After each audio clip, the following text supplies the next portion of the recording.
संकट ते हनुमान छुड़ावे, मन क्रम वचन ध्यान जो लावे। सब पर राम तपस्वी राजा, तिनके काज सकल तुम साजा।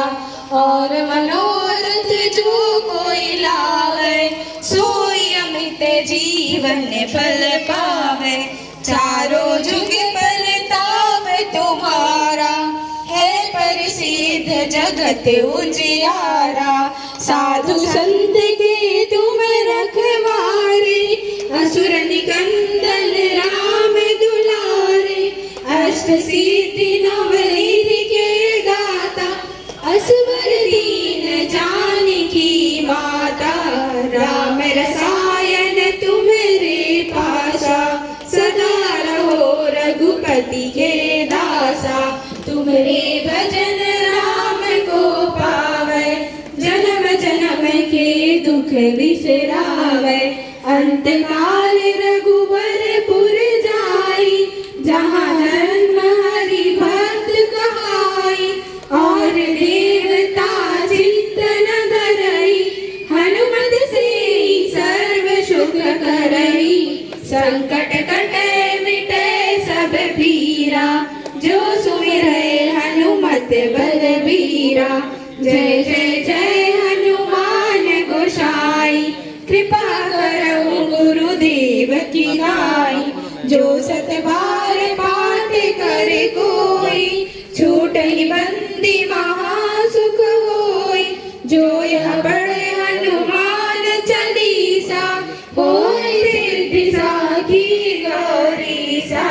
तुलसी मनीषी वक्ता का हम सब लोग दर्शन कर रहे हैं, उनका सानिध्य प्राप्त कर रहे हैं।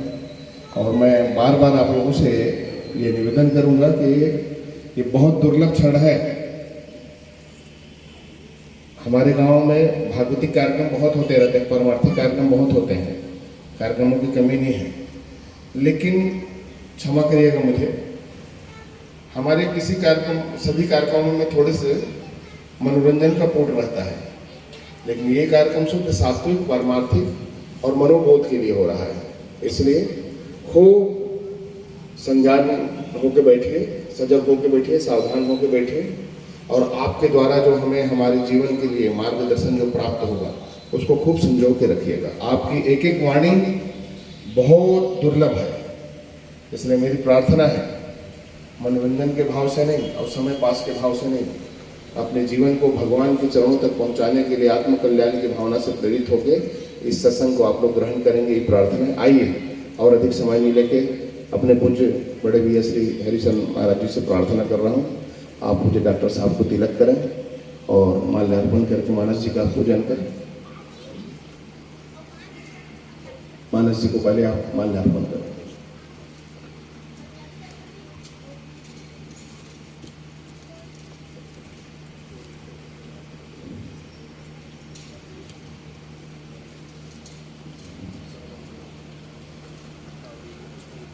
जब से कार्यक्रम शुरू हुआ है, अनुष्ठानिक ये पूर्णाहुति का कार्यक्रम हमारे अनुष्ठान का, तो हमारे चित्त में मानस जी की एक दोहा खूब घूम के आ रही है कि आज धन में धन अति, यद्यपि सब विधिहीन।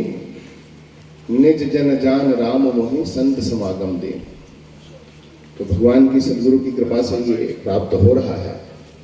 और पूज्य डॉक्टर साहब के चरणों में बार बार दंडवत प्रणाम निवेदन करते हुए आपके चरणों में प्रार्थना है कि हमें अपनी उपासना के मार्ग से हमें भी भगवान के चरणों तक पहुंचने का मार्ग दिखाएं और हम सब लोग भी अपने जीवन को धन्य कर सकें, ऐसा मार्ग दिखाएं। यही आपके चरणों में प्रार्थना करते हुए ये मंच आपके चरणों में सादर समर्पित है। प्रेम से बोले श्री सद्गुरुदेव भगवान की जय।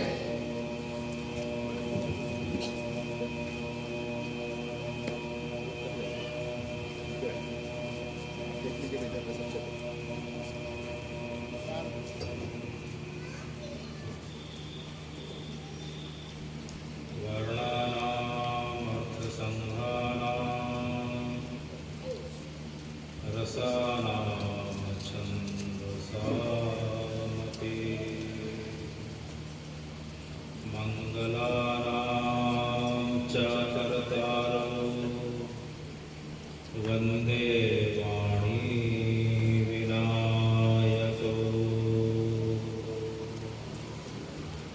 मूकं करोति वाचालं पङ्गुलं गिरिं यत् कृपातमहं वन्दे परमानन्दम्।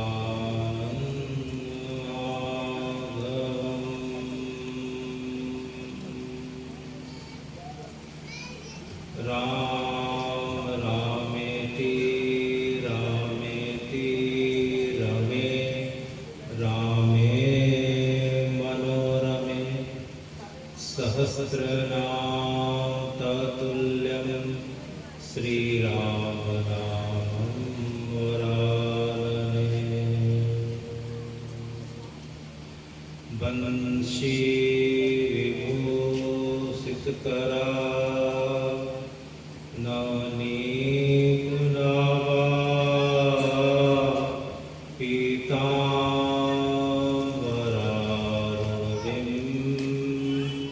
फलाधरोष्ठा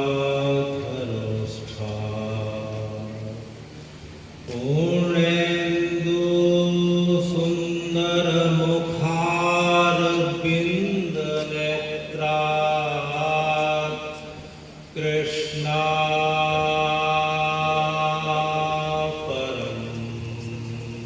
किमपि तत्त्वम् अहं न जाने। कृष्णापरं किमपि तत्त्वम् अहं न जाने। भगवान् पिता रात्रि भगवान् पिता रात्रि शरदेन्दु फूलमल्लिका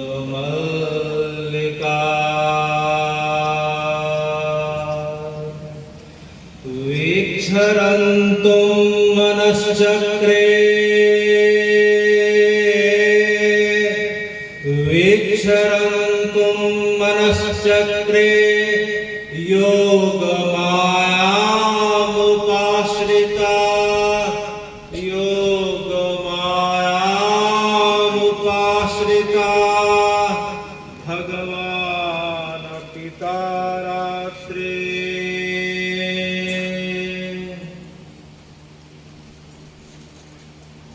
हे भगवान, आज जेठ मास की कृष्ण पक्ष की द्वादशी को हम सब ग्राम कनेरी में श्री हनुमंत लाल जी की छत्र छाया में और श्री जुगल किशोर वैष्णव जी महाराज के संकल्प को आपके हनुमंत लाल जी, आपके गुरुदेव भगवान श्री नारायण दत्त श्री माली जी, जिन्हें लोग प्रेम से बक्सर वाले मामा जी के नाम से भी पुकारा करते हैं, गुरुदेव भगवान श्री प्रेमानंद जी, श्री राजेंद्र दास जी महाराज जी, जिन्होंने आपको आपके संकल्प की पूर्ति में सूक्ष्म रूप से उपस्थिति प्रदान करते हुए इस ऐहोतिक कृपा के माध्यम से आपके इस 111 दिवसीय अखंड राम नाम के संकल्प को पूरा किया। इस कारण से हम सब कनेरी ग्राम वासी, धमतरी वासी, जितने भी लोग आसपास के हैं, हनुमान जी को और महाराज जी आपको हम सादर प्रणाम करते हैं, क्योंकि अखंड राम नाम की जो धारा 111 दिवसीय जिस प्रकार से निर्बाध रूप से हुई है, वह सिर्फ और सिर्फ हे भगवान आपकी और आपके जो भक्त पार्षद हैं, जो संत महात्मा हैं, उनकी कृपा के बगैर कभी जो है संभव दिखाई नहीं पड़ता। इसलिए हमें यह स्वीकार करना पड़ेगा कि जिस निर्बाध गति से आपके संकल्प को भगवान ने पूरा किया है, उसमें हे हनुमान जी आपकी उपस्थिति सदा थी, सदा है और सदा रहेगी। अब हम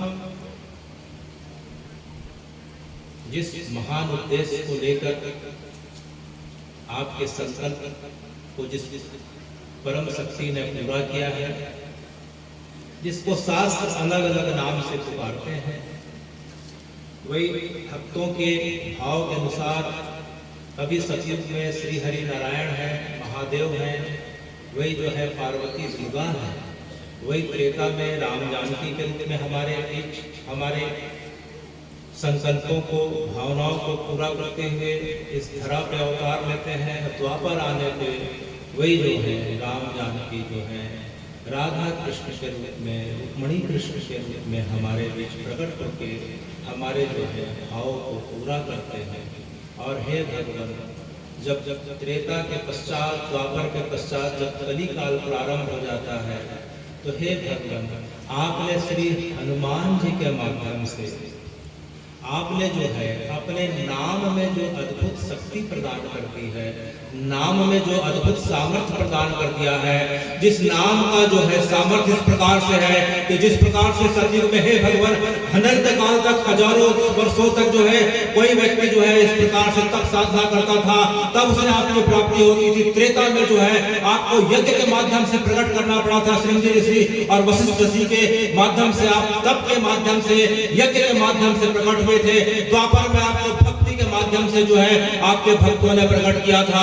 लेकिन हे भगवान, जब आपने देखा कि जो कलिकाल का समय आ गया है, इसमें ना जो है ज्ञान है, ना तप है, ना योग है, जब किसी प्रकार के व्यक्ति के पास साधन नहीं रहेंगे, तो आपने जो है कलिकाल के हम सब भक्तों के लिए, हम सब जो है तुच्छ मानवों के लिए कृपा करने के लिए हे राम जी आपने अपने नाम में ही वो सामर्थ्य प्रदान कर दिया। उस नाम के माध्यम से व्यक्ति को ना जो योग, ना तप, ना जप, ना किसी प्रकार के व्रत अनुष्ठान करने की आवश्यकता पड़ती है, वह सिर्फ आपके नाम का आश्रय ले ले। हे राम जी आपकी उसकी उसी प्रकार से कृपा होती थी जिस प्रकार से त्रेता द्वापर में आपने अपने भक्तों पे कृपा करी है।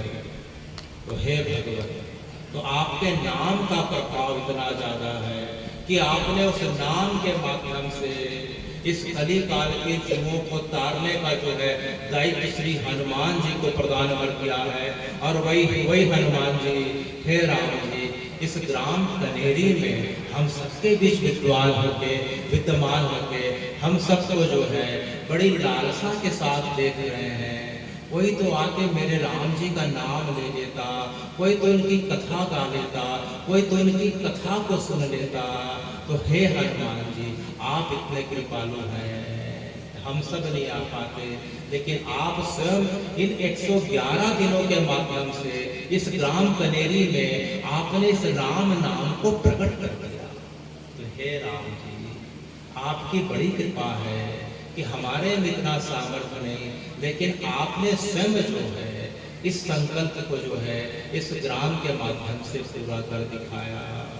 तो ये जेठ का महीना है हे राम जी, ये कौन सा महीना है? जेठ का महीना है।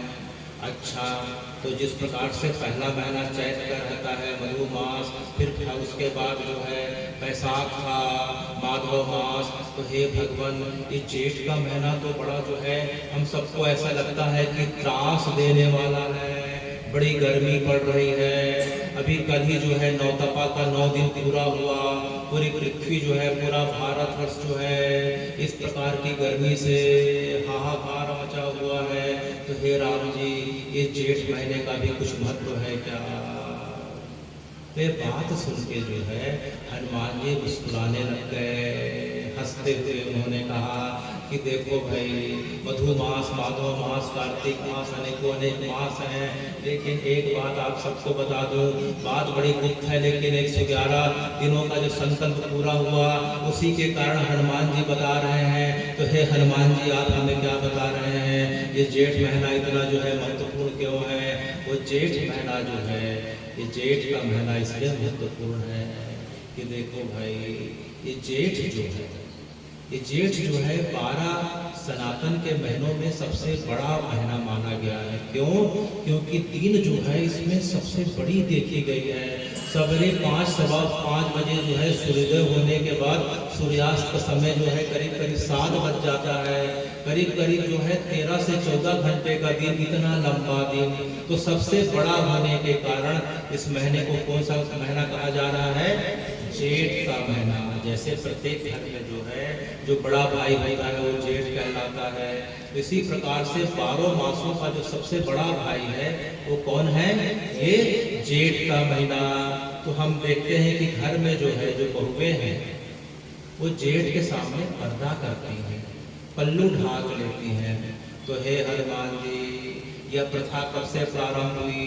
वह प्रथा जेठ के महीने के कारण प्रारंभ हुई। वह कैसे?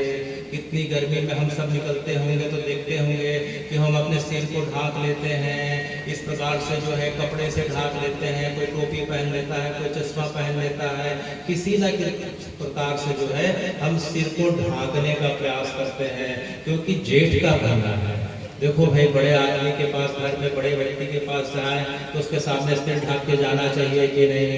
उसी प्रकार जो है माहों में जो जेठ का महीना है वो सबसे बड़ा है, इसलिए उनके सम्मान में भी जो है सिर ढाकने की परंपरा है। अगर नहीं ढाके तो क्या होगा कि सूर्यदेव की फिर बड़ी अद्भुत कृपा होती है, फिर जिसे लू लग जाना बोलते हैं, फिर अनेकों अनेक व्याधियों का सामना करना पड़ता है। तो ये जेठ का महीना। अच्छा, तो हे हनुमान जी, फिर और इसका और कुछ महत्व है क्या? तो हनुमान जी ने कहा, देखो भाई, ये जो जेठ महीने में जो 4 मंगलवार पड़ते हैं, ये 12 महीनों में जो मेरे लिए मंगलवार के दिन जो मेरे लिए जो है व्रत पूजन और अनुष्ठान भक्ति का आयोजन करते हैं, वे जो है सबसे जो है महत्वपूर्ण जो है 4 मंगलवार हैं जेठ महीने के। क्योंकि जो प्रथम मंगलवार का दिन है, जो भी इसके पहले जो प्रथम मंगलवार का दिन पड़ा था, इसमें जो है राम जी की जो है भेंट किष्किंधा में जो है हनुमान जी से हुई थी। अर्थात हनुमान जी की भेंट किससे हुई थी? राम जी से हुई थी। जीव की जो भेंट ब्रह्म से जो होती है इसी महीने होती है। हनुमान जी जो है किष्किंधा में सबसे पहले इसी मंगलवार को राम जी का दर्शन पाए थे। अच्छा, तो अभी जो आखिरी जो मंगलवार, आखिरी जो है जेठ का जो अभी महीना आने वाला है, जेठ का जो समय पड़ेगा उसे हम जो है जेठौनी एकादशी बोलते हैं। इसी एकादशी के दिन जो है हे हनुमान जी, आपने जो है पांडवों में जो भीम थे उनके ऊपर बद्रीनाथ के पास कृपा करी थी। जब भीम को अहंकार हो गया था अपने बल का, तो आप वानर के रूप में जो है सड़क पे लेट गए थे, मार्ग में लेट गए थे, और जो है आपकी पूछ के कारण जो है भीम जो है पार नहीं कर पा रहे थे।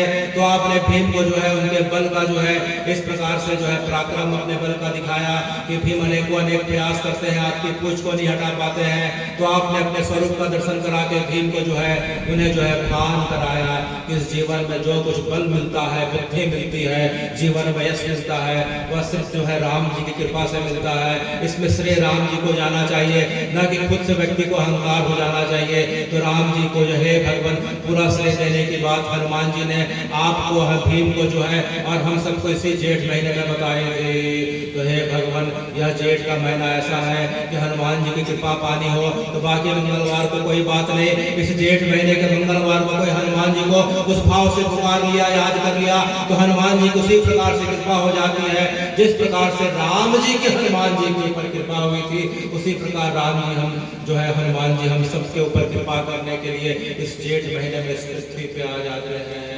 अच्छा, तो हे हनुमान जी, हम देख रहे हैं कि जो जेठ का महीना पड़ रहा है, अभी जो है 2 दिन के बाद जो है वट सावित्री का जो है दिन आने वाला है।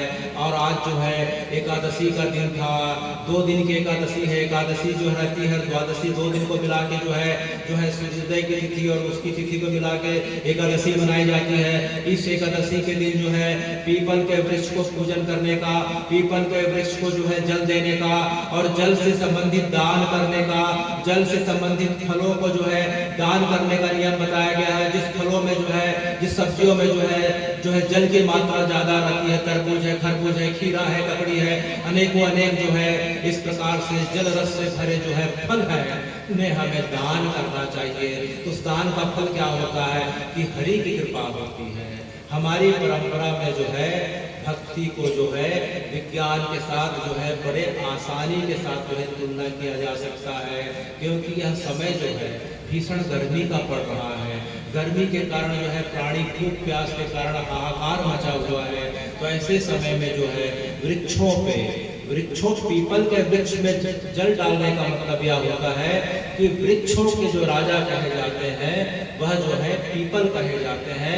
भगवान गीता जी में कहते हैं कि अश्वत्था सर्व वृक्षाणाम देव ऋषीणाम जाना, कि सब वृक्षों में हे अर्जुन मैं पीपल का वृक्ष हूँ। तो पीपल के वृक्ष को लगाने का जो है इस महीने में जो है नियम बताया गया। पीपल के वृक्ष और अनेक अनेक जो है वृक्ष जो गर्मी के कारण जो है जल की कमी के कारण सूखते जाते हैं, उनमें जल डालने से श्री हरि की कृपा हो रही है, यह बताया जाता है एकादशी के माध्यम से।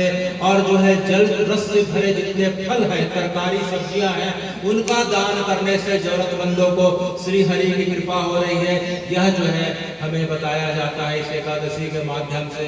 हे भगवान, लेकिन हमने सुना है कि हर के बगैर हरि नहीं रहते और हरि के बगैर हर नहीं रहते। उसका प्रमाण यह है कि अभी एकादशी है, हरि का व्रत का त्योहार है, और 2 दिन के बाद वट सावित्री आने वाली है।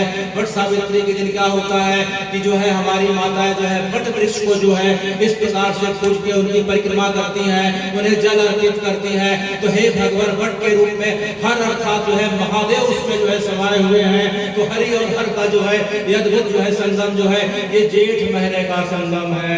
इस प्रकार से जो है एक तरफ पीपल के पेड़ को लगाने की बात कही गई, तो दूसरी तरफ वट के पेड़ को लगाने की बात कही गई है। तो हे भगवान, हम देखते हैं कि पीपल और जो है बरगद के जो पेड़ है वो सबसे ज्यादा जो है ऑक्सीजन जो है इस प्रकार से हमें प्रदान करते हैं। उनकी जड़ और उनकी तना इतने घने रहते हैं कि उसमें जो है असंख्य जो है छोटे से छोटे जीव जंतु, पक्षियों का, कीड़े मकोड़ों का, असंख्य जीव जंतुओं का वास होता है। तो हम जीवन में अपने किसी के लिए एक घर बना के दे नहीं पाए, अपने सगे संबंधियों के लिए, जरूरतमंदों के लिए कोई बात नहीं, हे राम जी, लेकिन जो है आप इतने कृपालु हैं, इतने दयालु हैं कि कोई व्यक्ति जीवन भर में मात्र एक पीपल का पेड़ लगा ले, एक बरगद का पेड़ लगा ले, तो उसके माध्यम से असंख्य जीव जंतु उस पर आश्रय पाते हैं, उस पर निवास करते हैं, तो उनके ऊपर भी वही कृपा होती है जिस प्रकार से हम अपने सगे संबंधियों के लिए, दिन दुखियों के लिए घर का निर्माण करके उन्हें देते हैं। तो क्योंकि जीव जंतु में भी हे राम जी आप ही का अंश है। जिस प्रकार से हे राम जी हम आपके अंश है, ईश्वर अंश जीव विनाशी। तो हे भगवान, इसी प्रकार से जो असंख्य जीव जंतु हैं जो उस पेड़ के अंदर आश्रय पाते हैं वो भी आपके जो है स्वरूप है। तो कोई मात्र एक और पेड़ लगा दे, अपने जीवन काल में मात्र एक पीपल का पेड़ लगा दे, बरगद का पेड़ लगा दे, नीम का पेड़ लगा दे, आम का पेड़ लगा दे, आंवला का पेड़ लगा दे, इमली का पेड़ लगा दे, अनेकों अनेक इस प्रकार से पेड़ों के माध्यम से हे राम जी आप अपने स्वरूप को प्रकट करके रखे हैं। क्योंकि पेड़ से हमें ऑक्सीजन मिलती है, और ऑक्सीजन जो प्राणवायु है उसी प्राणवायु के माध्यम से हमारा शरीर चलता है। शरीर से अगर प्राणवायु निकल जाती है उसे मृत शरीर कहा जाता है। इस प्रकार से जो है हे भगवान, हमने आपको नहीं देखा राम जी, हे हनुमान जी हमने आपको नहीं देखा, कोई बात नहीं, लेकिन इस पेड़ के रूप में आप हमारे प्राणों की रक्षा रात दिन कर रहे हैं, सदियों से कर रहे हैं, अनेक अनेक पीढ़ियों की कर रहे हैं, अनेक अनेक आने वाली पीढ़ियों की करेंगे। तो हे राम जी, यह पेड़ कोई दूसरा नहीं, वह साक्षात आपका स्वरूप। क्योंकि अगर पेड़ ना हो तो प्राणवायु ना हो, और प्राणवायु ना रहेगी तो हम भी नहीं रहेंगे। तो हे राम जी, हे महादेव, ये पीपल का पेड़, यह बरगद का पेड़ सबसे ज्यादा लगाने की महिमा इसी जेठ के मास में बताई गई है। अच्छा, तो हम देखते हैं हे राम जी कि अभी 6 तारीख को वट सावित्री का त्यौहार आ रहा है। अच्छा, उसके बाद 16 जून को जो है हम देख रहे हैं कि गंगा दशहरे का त्यौहार आ रहा है। किसका त्यौहार? गंगा दशहरा। तो हे हनुमान जी, ये गंगा दशहरा क्या है, इसकी क्या महिमा है? अच्छा, तो हनुमान जी बता रहे हैं हम सबको कि जो है पृथ्वी पे लोग आ गए, लोग रहने लग गए, लेकिन सबसे बड़ी दिक्कत क्या होने लग गई मनुष्यों के लिए, पशु पक्षियों के लिए, साधु संतों के लिए कि जो है त्रिसंध्या कैसे करें, त्रिकाल संध्या के लिए, सब चीज़ों के लिए, खेती किसानी के लिए, व्यक्ति के जीवन के निस्तारी के लिए, सबके लिए जल की आवश्यकता। तो जल मिले कहाँ से, क्योंकि उस समय जो है कुएं पंप बोर नहीं हुआ करते थे। तब जो है हे भगवान आपने जो है एक लीला करी, आपने क्या करी, एक लीला करी। तो हे भगवान वह लीला कैसी थी, वह लीला ऐसी थी कि जो है असित हुए हैं राजा। कौन से हुए हैं, सूर्यवंश के एक राजा हैं, क्या नाम है उनका, असित हुए। असित जो है अनेक वर्षों तक जो है इक्ष्वाकुकुल के राजा थे। युद्ध करने के पश्चात वैसे राजाओं के कारण जो है उन्हें जो है जी छोड़ के जाना पड़ा, हिमालय में जाके रहने लग गए। उस समय उनकी दो पत्नी थी, बड़ी पत्नी जो थी, दोनों पत्नियां गर्भवती थी। तो जो छोटी पत्नी थी उनके मन में विचार आया कि अगर बड़ी पत्नी का जो है पुत्र अगर आ गया तो वह राजा बनेगा। तो फिर उन्होंने क्या किया कि जो है बड़ी पत्नी जो केशरी थी उसे जो है गर अर्थात विष दे दिया। क्या दे दिया, विष दे दिया। विष को संस्कृत में गर कहते हैं। तो जैसे ही उसने जो है विष को ग्रहण किया, उसका प्रभाव शरीर में दिखने लगा। वह रानी समझ गई कि विष के कारण जो मेरा पुत्र भी चला जाएगा। तो हिमालय में दौड़ते हुए भागते हुए वह जो है च्वयन ऋषि के पास गई।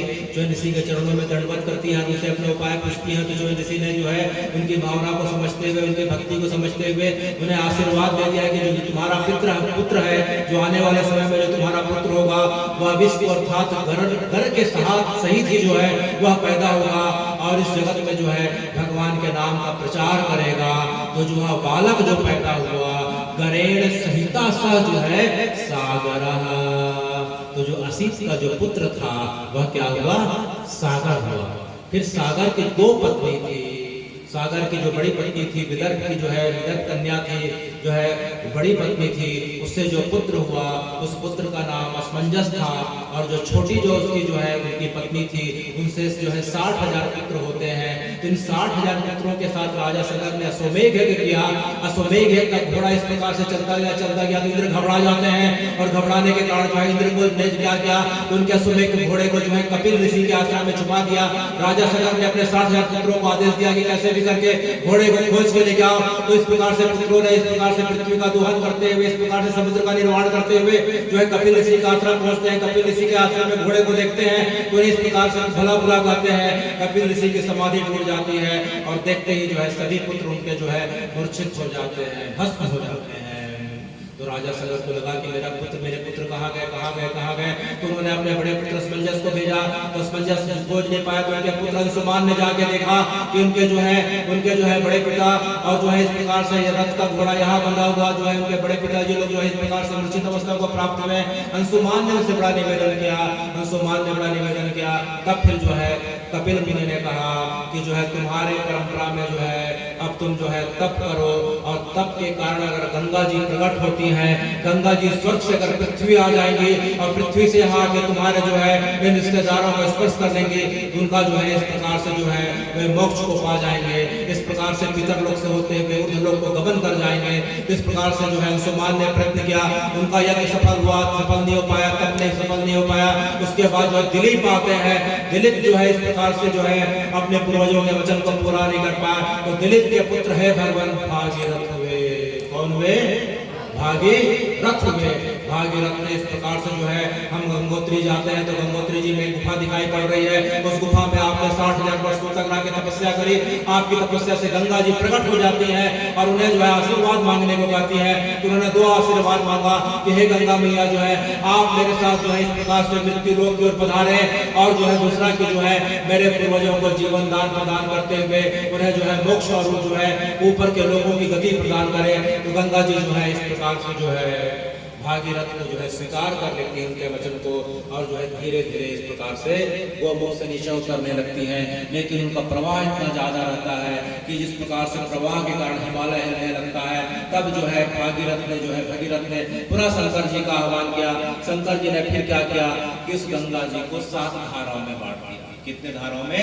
7 धाराओं में। 3 धारा पूरब की तरफ चले गए, 3 धारा पश्चिम की तरफ और 1 धारा उत्तर की तरफ। और उस उत्तर धारा को जो है उसके वेग का जो है उसके प्रवाह का अनुगमन करते हुए राजा भागीरथी जो नीचे उतरते हैं। और आज ही का जो 16 जून को जो दिन पड़ने वाला है उस दिन जो है गंगा जी स्वर्गलोक से अर्थात हिमालय से उतर के हे राम जी सर्वप्रथम जो है मृत्यु लोक अर्थात जो है मायापुरी अर्थात हरिद्वार में प्रकट हुई है। किस जगह पे? हरिद्वार। तो गंगा जी जो है स्वर्ग से अर्थात हिमालय से करके मृत्यु लोक अर्थात हरिद्वार को मृत्यु लोक का प्रारंभ कहा जाता है। उसके ऊपर स्वर्ग लोक अर्थात जो है हिमालय का प्रारंभ हो जाता है। तो हरिद्वार से लेकर अंटार्कटिका तक का जो क्षेत्र है वह मृत्यु लोक कहा जाता है। और उसकी महिमा ऐसी है हे राम जी कि जिसका जन्म होता है उसे शरीर छोड़ना पड़ता है। मृत्यु लोक की महिमा ऐसी है कि जिसको शरीर लेना पड़ता है उसको शरीर छोड़ना पड़ता है। इसका प्रमाण राम जी भी आते हैं। तो राम जी भी जिस मृत्यु लोक में आते हैं इसकी महिमा को स्वीकार करते हुए हे राम जी आप 11,000 वर्षों तक मंगला शासन करते हुए आप जो है अयोध्या जी के पास जो है गुप्तार घाट है वहाँ जो है आप अपने शरीर को जो है पूरा करते हैं अर्थात शरीर जी में समाधि लेते हैं। और वही जो है राम जी जब कृष्ण बन के आते हैं तो 125 वर्ष तक जो है इस धरती पे रहते हुए अपनी लीलाओं को पूरा करते हुए आप सोमनाथ प्रभास क्षेत्र में सोमनाथ जी के गोद में आप अपने शरीर को पूरा करते हैं। तो इस मृत्यु लोक की महिमा ऐसी है हे राम जी कि जो है इसे आपको भी स्वीकार करना पड़ता है। तो हमें कैसे स्वीकार नहीं करना पड़ेगा? जिसका जन्म हुआ है उसकी मृत्यु तो होगी। जातस्य ही ध्रुवो मृत्यु ध्रुव जन्म ही मृतस्य च। अर्थात जिस व्यक्ति की जो है जिस व्यक्ति का जन्म होता है भगवान गीता जी अर्जुन को बोलते हैं 3 अध्याय में कि जिसका जन्म होता है अर्जुन उसकी मृत्यु अवश्यंभावी है अवश्य है। तस्मात् अपरिहार अर्थे त्वं किं शोचितुमर्हसि कि हे अर्जुन कि जिस प्रकार से जन्म निश्चित है वाध्वम उसी प्रकार से जन्म लेने वाले प्राणियों की मृत्यु निश्चित है। तो जन्म और मृत्यु जब निश्चित है तो तुम इस प्रकार का शोक करते हुए अपने समय को मूल्यवान समय को क्यों इस प्रकार से जो है खराब कर रहे हो? जातस्य ही ध्रुव मृत्यु। तो इस प्रकार से जो है गंगा जी गंगा दशहरा के दिन इस मृत्यु लोक में सर्वप्रथम सतयुग में प्रकट हुई। और वह दिन था जो है गंगा दशहरा। पृथ्वी पे जो प्रकट हुई अर्थात पृथ्वी पे जो प्रवेश करती है वह दिन है गंगा दशहरा का। इसके पहले हम गंगा सप्तमी सुन चुके हैं। इसके पहले जब गंगा जी प्रकट हुई थी तो वह दिन अलग था जब गोमुख में गंगा जी का प्रकट हुआ था। लेकिन स्वर्ग से नीचे हिमालय से चल के जब नीचे आती है तो वह दिन जो है 16 जून को आने वाला है वह गंगा दशहरा का दिन है। तो हे भगवान इस गंगा दशहरे का महत्व क्या है? ये 2 बार एकादशी होगी। आज अपरा एकादशी है, इसके बाद जो है भीमसेनी एकादशी होगी। तो इन दोनों के बीच गंगा दशहरे का वैज्ञानिक महत्व क्या है? वह महत्व इस प्रकार से है कि देखिए इस जो है जेठ महीने में सबसे ज्यादा गर्मी पड़ती है। नौतपा का समय भी रहता है। पशु पक्षियों के पास मुक्त प्राणियों के पास निरीह जीव जंतुओं के पास ऐसे व्यक्ति जिनके पास पानी का साधन नहीं है सब पानी के लिए हाहाकार मच जाता है। तो भगवान हमें क्या करते हैं निर्जला एकादशी रहने का आदेश देते हैं। अभी जो एकादशी आएगी उसे भीमसेनी एकादशी निर्जला एकादशी कहते हैं। और इस एकादशी को जो अपरा एकादशी जो आज है अब जो कल भी थी उसमें भी भगवान जो क्या करते हैं कि मूल नियम एकादशी का है कि कोई जल जो है ग्रहण ना करे। जल ग्रहण नहीं कर पाए कोई बात नहीं, अनाज ग्रहण ना करे तो फल ग्रहण कर ले। मूलतः इसमें जल का निषेध बताया गया है क्योंकि एकादशी में जल तत्व हमारे शरीर में ज्यादा रहता है। तो जल तत्व ज्यादा होने के कारण अनावश्यक जल के कारण जो है शरीर और मन को नुकसान पहुंच जाए करके एकादशी का नियम है। लेकिन वैज्ञानिक कारण यह है कि अगर हम एक दिन जल का निषेध करते हैं, जल का संचय करते हैं, जल को व्यर्थ नहीं बहाते हैं तो हमारे जल के संचय करने के कारण उन अबोध पशु पक्षी जीव जंतु और उन जरूरतमंद लोगों को वही हमारा जल प्राप्त हो जाता है और उसके कारण हम पुण्य के भागी हो जाते हैं। इसीलिए जो जेठ की जो एकादशी है जो अत्यंत महत्वपूर्ण है, और इस एकादशी में जो है हमें जल संचय की, जल बचत करने की भगवान जो है हमें प्रेरणा दे रहे हैं। और जो गंगा जी हमारे लिए जो है प्रकट हुई है, जिसके कारण हमारी मानव सभ्यता विकसित हुई है। गंगा जी हिमालय गोमुख से प्रारंभ होकर जो है कपिल ऋषि के आश्रम गंगा सागर तक 2600 किलोमीटर की दूरी तक जा रही है। इतनी बड़ी नदी है, इतनी बड़ी नदी के किनारे अनेक युगों से हमारे पूर्वजों का उसी क्षेत्र पे जो है जन्म हुआ, विकास हुआ, संवर्धन हुआ, और वही गंगा जी का परिणाम यह है कि हम जो है अखंड भारत के पूरे क्षेत्रों में आज हम फैल के जो है अपने अपने जीवन का सुखपूर्वक निर्वाह कर रहे हैं। क्योंकि अगर जल नहीं है तो जीवन नहीं है। तो गंगा जी हमें जो है इस बात की शिक्षा दे रही हैं कि जल का संचय करना चाहिए। एकादशी के माध्यम से हमें यह पता चल रहा है कि हमें जल को व्यर्थ जो है बहाना नहीं चाहिए। गंगा जी की गंगा दशहरा के माध्यम से जल का महत्व पता चल रहा है, और यह पता चल रहा है कि जल का संचय करना चाहिए, संवर्धन करना चाहिए, और उसे प्रदूषित नहीं करना चाहिए। तो हे भगवान, गंगा जी क्या हिमालय से निकल के जो है कपिल ऋषि के आश्रम गंगा सागर कलकत्ता से 70 किलोमीटर की दूरी है, वहां तक है, क्या हमारे क्षेत्र में नहीं है? तो वेद व्यास जी ने कहा कि धमतरी क्षेत्र की गंगा जी श्री चित्रोत्पदा गंगा है। कौन सा है? श्री चित्रोत्पदा गंगा, श्री नीलोत्पला गंगा, महानंदा, और वर्तमान में महानदी। तो हे भगवान, गंगा कैसे, यह गंगा कैसे, वह गंगा ऐसे, वह गंगा ऐसे, कि गंगा का मतलब यह होता है कि जिसके कारण जो है, जिसके कारण हमारा भौतिक जीवन, मानसिक जीवन और आध्यात्मिक जीवन जो है सुचारू रूप से चल जाए। तो वह जो है तत्व क्या हुआ? वह तत्व जल तत्व हुआ, और सबसे पवित्र जल तत्व जो है नदियों का माना गया है। इसलिए भगवान ने देखा, अरे भाई धमतरी क्षेत्र के वासी तो जो है इतने पवित्र आचरण करने वाले हैं। धमतरी का जो क्षेत्र है, सिहावा का जो क्षेत्र है, बालोद का क्षेत्र है, आसपास के क्षेत्र के लोग इतने पवित्र आचरण वाले, नामनिष्ठ हैं, तो उनके ऊपर क्यों ना कृपा की जाए। तो उन्होंने गंगा जी के एक धारा को जो है सिहावा क्षेत्र से प्रकट कर दिया। वह धारा जो है वर्तमान में क्या कहलाती है? महानदी कहलाती है। तो हमें जो इस गंगा दशहरा के माध्यम से, एकादशी के माध्यम से, हे राम जी, यह शिक्षा मिलती है कि हम जो है जल तत्व को, घर के जल को, बाहर के जल को व्यर्थ न गवाएं। पहला, जल को प्रदूषित ना करें, उसमें अनावश्यक जो है स्नान ना करें। जब भी हम नदी में, सरोवर में स्नान करने जाते हैं तो साबुन का उपयोग नहीं करना चाहिए, कपड़ा नहीं धोना चाहिए, उसमें थूकना नहीं चाहिए। यह अपने आप में बहुत बड़ा अपराध सिद्ध हो जाता है, जिसे भक्त अपराध कहते हैं। और दूसरा, जेठ महीने की महिमा यह है कि हम जो है संकल्प करें। हमें तो लगता है कि जो है सबसे धार्मिक जो है इस प्रकार से परंपरा का पालन करने वाले कनेरी ग्रामवासी दिख रहे हैं, जो इतनी रात्रि होने के पश्चात भी हे राम जी आज की कथा को सुनने के लिए इस प्रकार से भाव से बैठे हैं। तो आपके भाव को देखते हुए हनुमान जी आपसे निवेदन करना चाहते हैं कि जेठ का महीना अभी बाकी है, अभी कुछ दिन में वर्षा की अनुकूलता आने वाली है। तो जो है हम क्या ग्रामवासियों की तरफ से, हे राम जी, क्या आपके चरणों में निवेदन कर सकते हैं कि इस जेठ के महीने में पूरा होते होते जैसे ही मौसम अनुकूल होगा, क्या हम एक एक पेड़ लगाएंगे? क्या हाथ खड़ा करें? कोई सभी पेड़ कहीं भी लगाएंगे क्या? तालाब के किनारे, नदी के किनारे, घर के किनारे, स्कूल के प्रांगण में, खेत के किनारे, क्या लगाएंगे क्या? अगर लगाएंगे तो बोलिए जय जय सीता।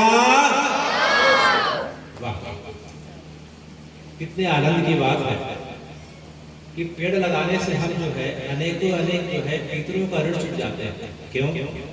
क्योंकि हमारे पितर, हमने सुना है कि जो अभी पितर पक्ष आएगा, अगस्त सितंबर में आता है, तो पितर लोग से जो है अरमा नाम के जो है पितर लोग के जो देवता हैं, हमारे पितरों को लाके हमारे घर के आसपास जो है पेड़ में छोड़ देते हैं।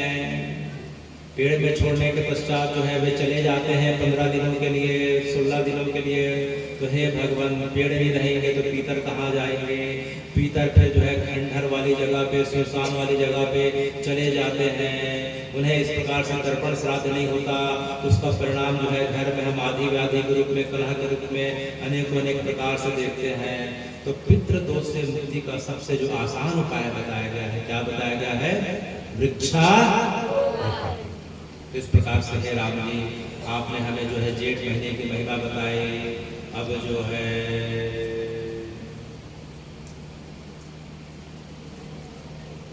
रामस्य नाम रूपम च लीला धाम परात्परम एतत् चतुष्टयं नित्यं श्री सच्चिदानंद विग्रहम्। हे राम जी, अभी हमने 111 दिवसीय जो अखंड राम नाम का रामचरितमानस का जो पाठ हमने जो सुना है, किया है, देखा है, तो हे राम जी, यह रामचरितमानस है क्या? यह कोई साधारण जो है किताब है क्या? इसको पढ़ने का मतलब क्या है? इसके दर्शन का मतलब क्या है? आखिर यह रामचरितमानस है क्या? तो जो है हमें हनुमान जी बता रहे हैं कि दिखने में तो यह साधारण सी जो है किताब नजर आ रही है, दृश्यमान हो रही है, लेकिन जो है भले ही साधारण आंखों से इसे हम पुस्तक के रूप में देखें, लेकिन मूलतः यह जो है रामचरितमानस स्वयं राम जी हैं। अच्छा, यह रामचरितमानस स्वयं राम जी हैं? बिल्कुल राम जी हैं। अच्छा देखो भाई, इस रामचरितमानस में कितने कांड हैं? 7 कांड है। पहला कांड क्या है? बाल कांड है। तो बाल कांड भगवान के जो है चरण कमल है। उसके बाद अयोध्या कांड आता है, वह अयोध्या कांड भगवान का कटी स्थल अर्थात कमर है। उसके पश्चात हे भगवान अरण्य कांड है, वह भगवान की नाभि है। किष्किंधा कांड भगवान का हृदय है। सुंदर कांड राम जी की ग्रीवा है। लंका कांड राम जी का मुख है। और जो है उत्तर कांड हे राम जी आपका जो है मस्तक है। क्या है? मस्तक है। तो इस प्रकार से यह जो है रामचरितमानस जो 7 कांड भगवान के श्री अंग है। तो कोई व्यक्ति इस भावना से राम जी के रामचरितमानस का, जिसमें राम जी के उदार चरित्रों का वर्णन है, यही माँ रामचरित उदारा, जो राम जी जो अत्यंत उदार भी हैं और उनका चरित्र जो है भक्त है चाहे अभक्त है, चाहे दानव है चाहे मानव है, सबके लिए राम जी का जो भाव है उद्धार करने वाला रहता है। तो हे राम जी आपका अत्यंत उदार चरित्र जो है इस जो है मानस में प्रकट हुआ है। तो जो मानस जी को इस भाव के साथ पढ़ता है, सुनता है, सुनाता है कि यह मानस कोई किताब नहीं, पुस्तक नहीं, ये तो साक्षात राम जी हैं।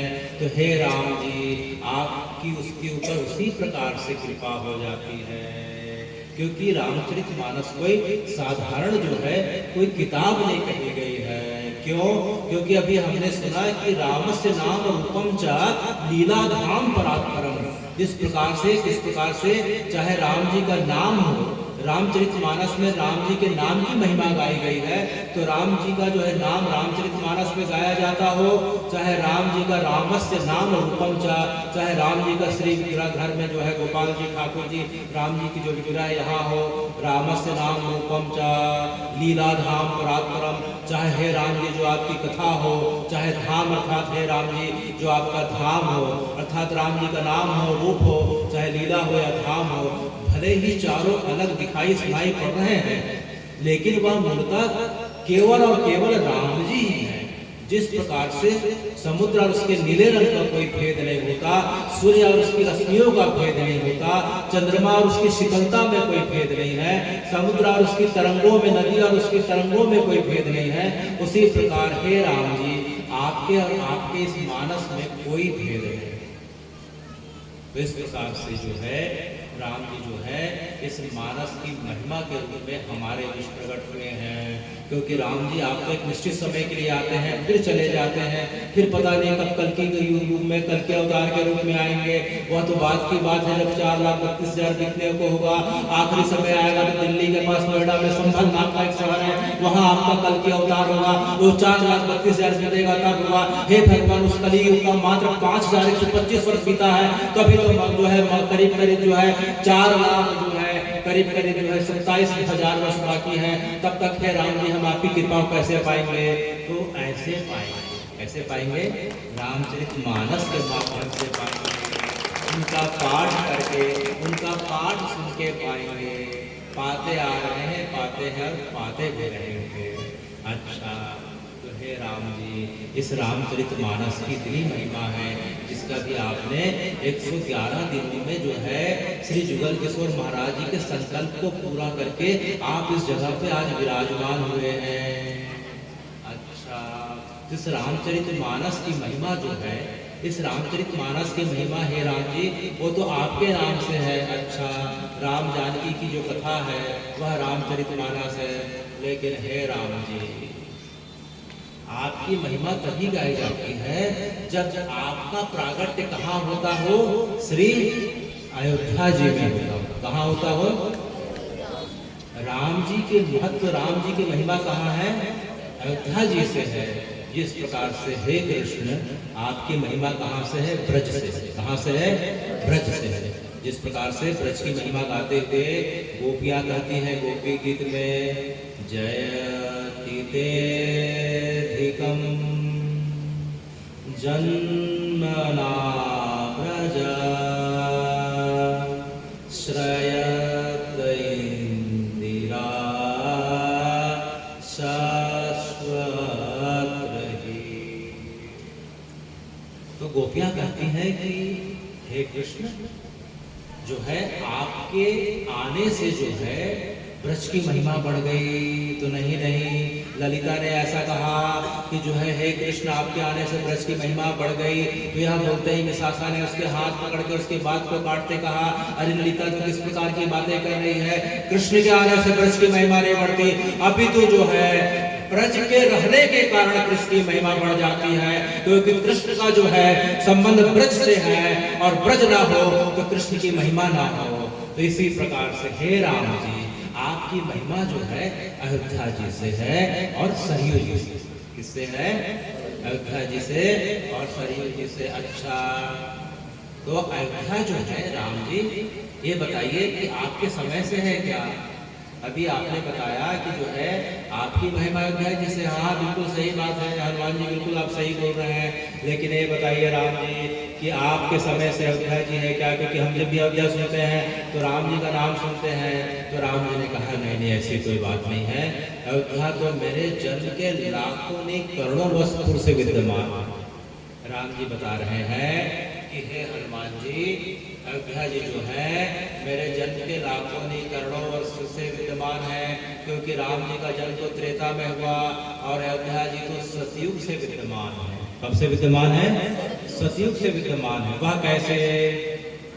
तो यह सुन के जो है जब राम जी अपना जो है राज्य सिंहासन पे आरूढ़ हो गए थे तो 11,000 वर्षों तक उन्होंने मंगला शासन किया। तो दिन भर प्रजा के साथ रहते थे और शाम के पश्चात, शाम होने के बाद जब प्रजा का कार्य पूरा हो जाता था तो अपने चारों भाइयों के साथ इस प्रकार से हनुमान जी के साथ इस प्रकार से जो है बैठा करते थे और हनुमान जी के पास वह मिलने के लिए स्वयं जाया करते थे। जहाँ अयोध्या जी के महल का जो प्रवेश द्वार है, अयोध्या जी के महल के प्रवेश द्वार में हनुमान जी रहा करते थे। राम द्वारे तुम रखवारे हो ना के अभी पैसाने हमने सुना है। तो राम जी का जो द्वार था वह जो है वर्तमान में क्या कहलाता है? हनुमान गढ़ी कहलाता है। क्या कहलाता है? हनुमान जी जो है राम जी के महल के प्रवेश द्वार पर विराजमान रहते थे, वह जगह वर्तमान में हनुमान गढ़ी कहलाती है, जिस जगह पर आज भी हनुमान जी विद्यमान है। तो प्रजा का कार्य करने के पश्चात, राजकाज करने के पश्चात जो है राम जी हनुमान जी के पास कई बार स्वयं चला जाया करते थे। तो जिस प्रकार से आज का दिन था और हनुमान जी के साथ सब बैठे हुए हैं, चारों भाई बैठे हुए हैं, 2 भाई दाएं तरफ 2 भाई बाएं तरफ, ठीक है। भरत जी जो है राम जी को पंखा कर रहे हैं, हनुमान जी चरणों की सेवा पा रहे हैं, शत्रुघ्न जी से जो है आंखों को नजर को झुका के खड़े हुए हैं। तो हनुमान जी ने कहा, पूछा कि हे राम जी आप बताइए कि अयोध्या जी कब से प्रकट हैं। तो राम जी ने कहा कि तो सतयुग से प्रकट है। सबको बड़ा आश्चर्य हुआ, अरे सतयुग से प्रकट है, हम तो अयोध्या जी के नाम आपके नाम से सुनते हैं।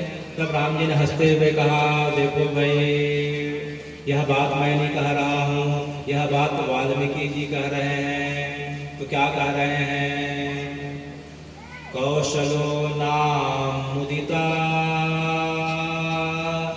स्फीतो जनपदो महान निविष्टम सरयू तीरे प्रभुत धन धान्यवान। कि पृथ्वी में एक महान नगरी थी, वह नगरी जो है कौशल जनपद के नाम से जानी जाती थी। किस जनपद के नाम से, कौशल जनपद के नाम से जानी जाती थी।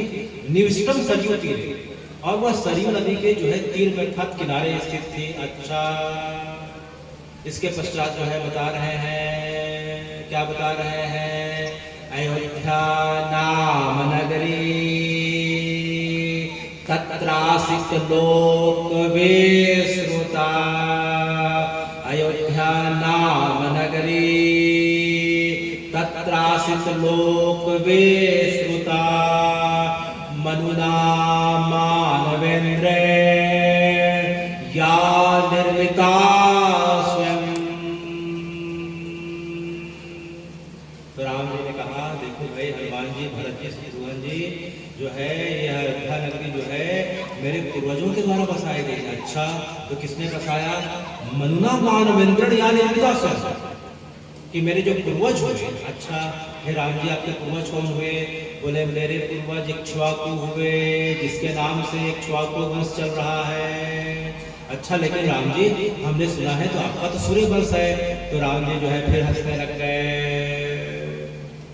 देखो भाई, हनुमान जी के प्रश्न को जो है राम जी जो है बड़े हंसते हुए उत्तर दे रहे हैं कि राम जी का वंश जो है इक्ष्वाकु वंश, इक्ष्वाकु कुल भी है और सूर्य वंश भी है। क्या है, सूर्य वंश और इक्ष्वाकु कुल है। वह कैसे, तो वह ऐसे, वह कैसे, तो वह ऐसे।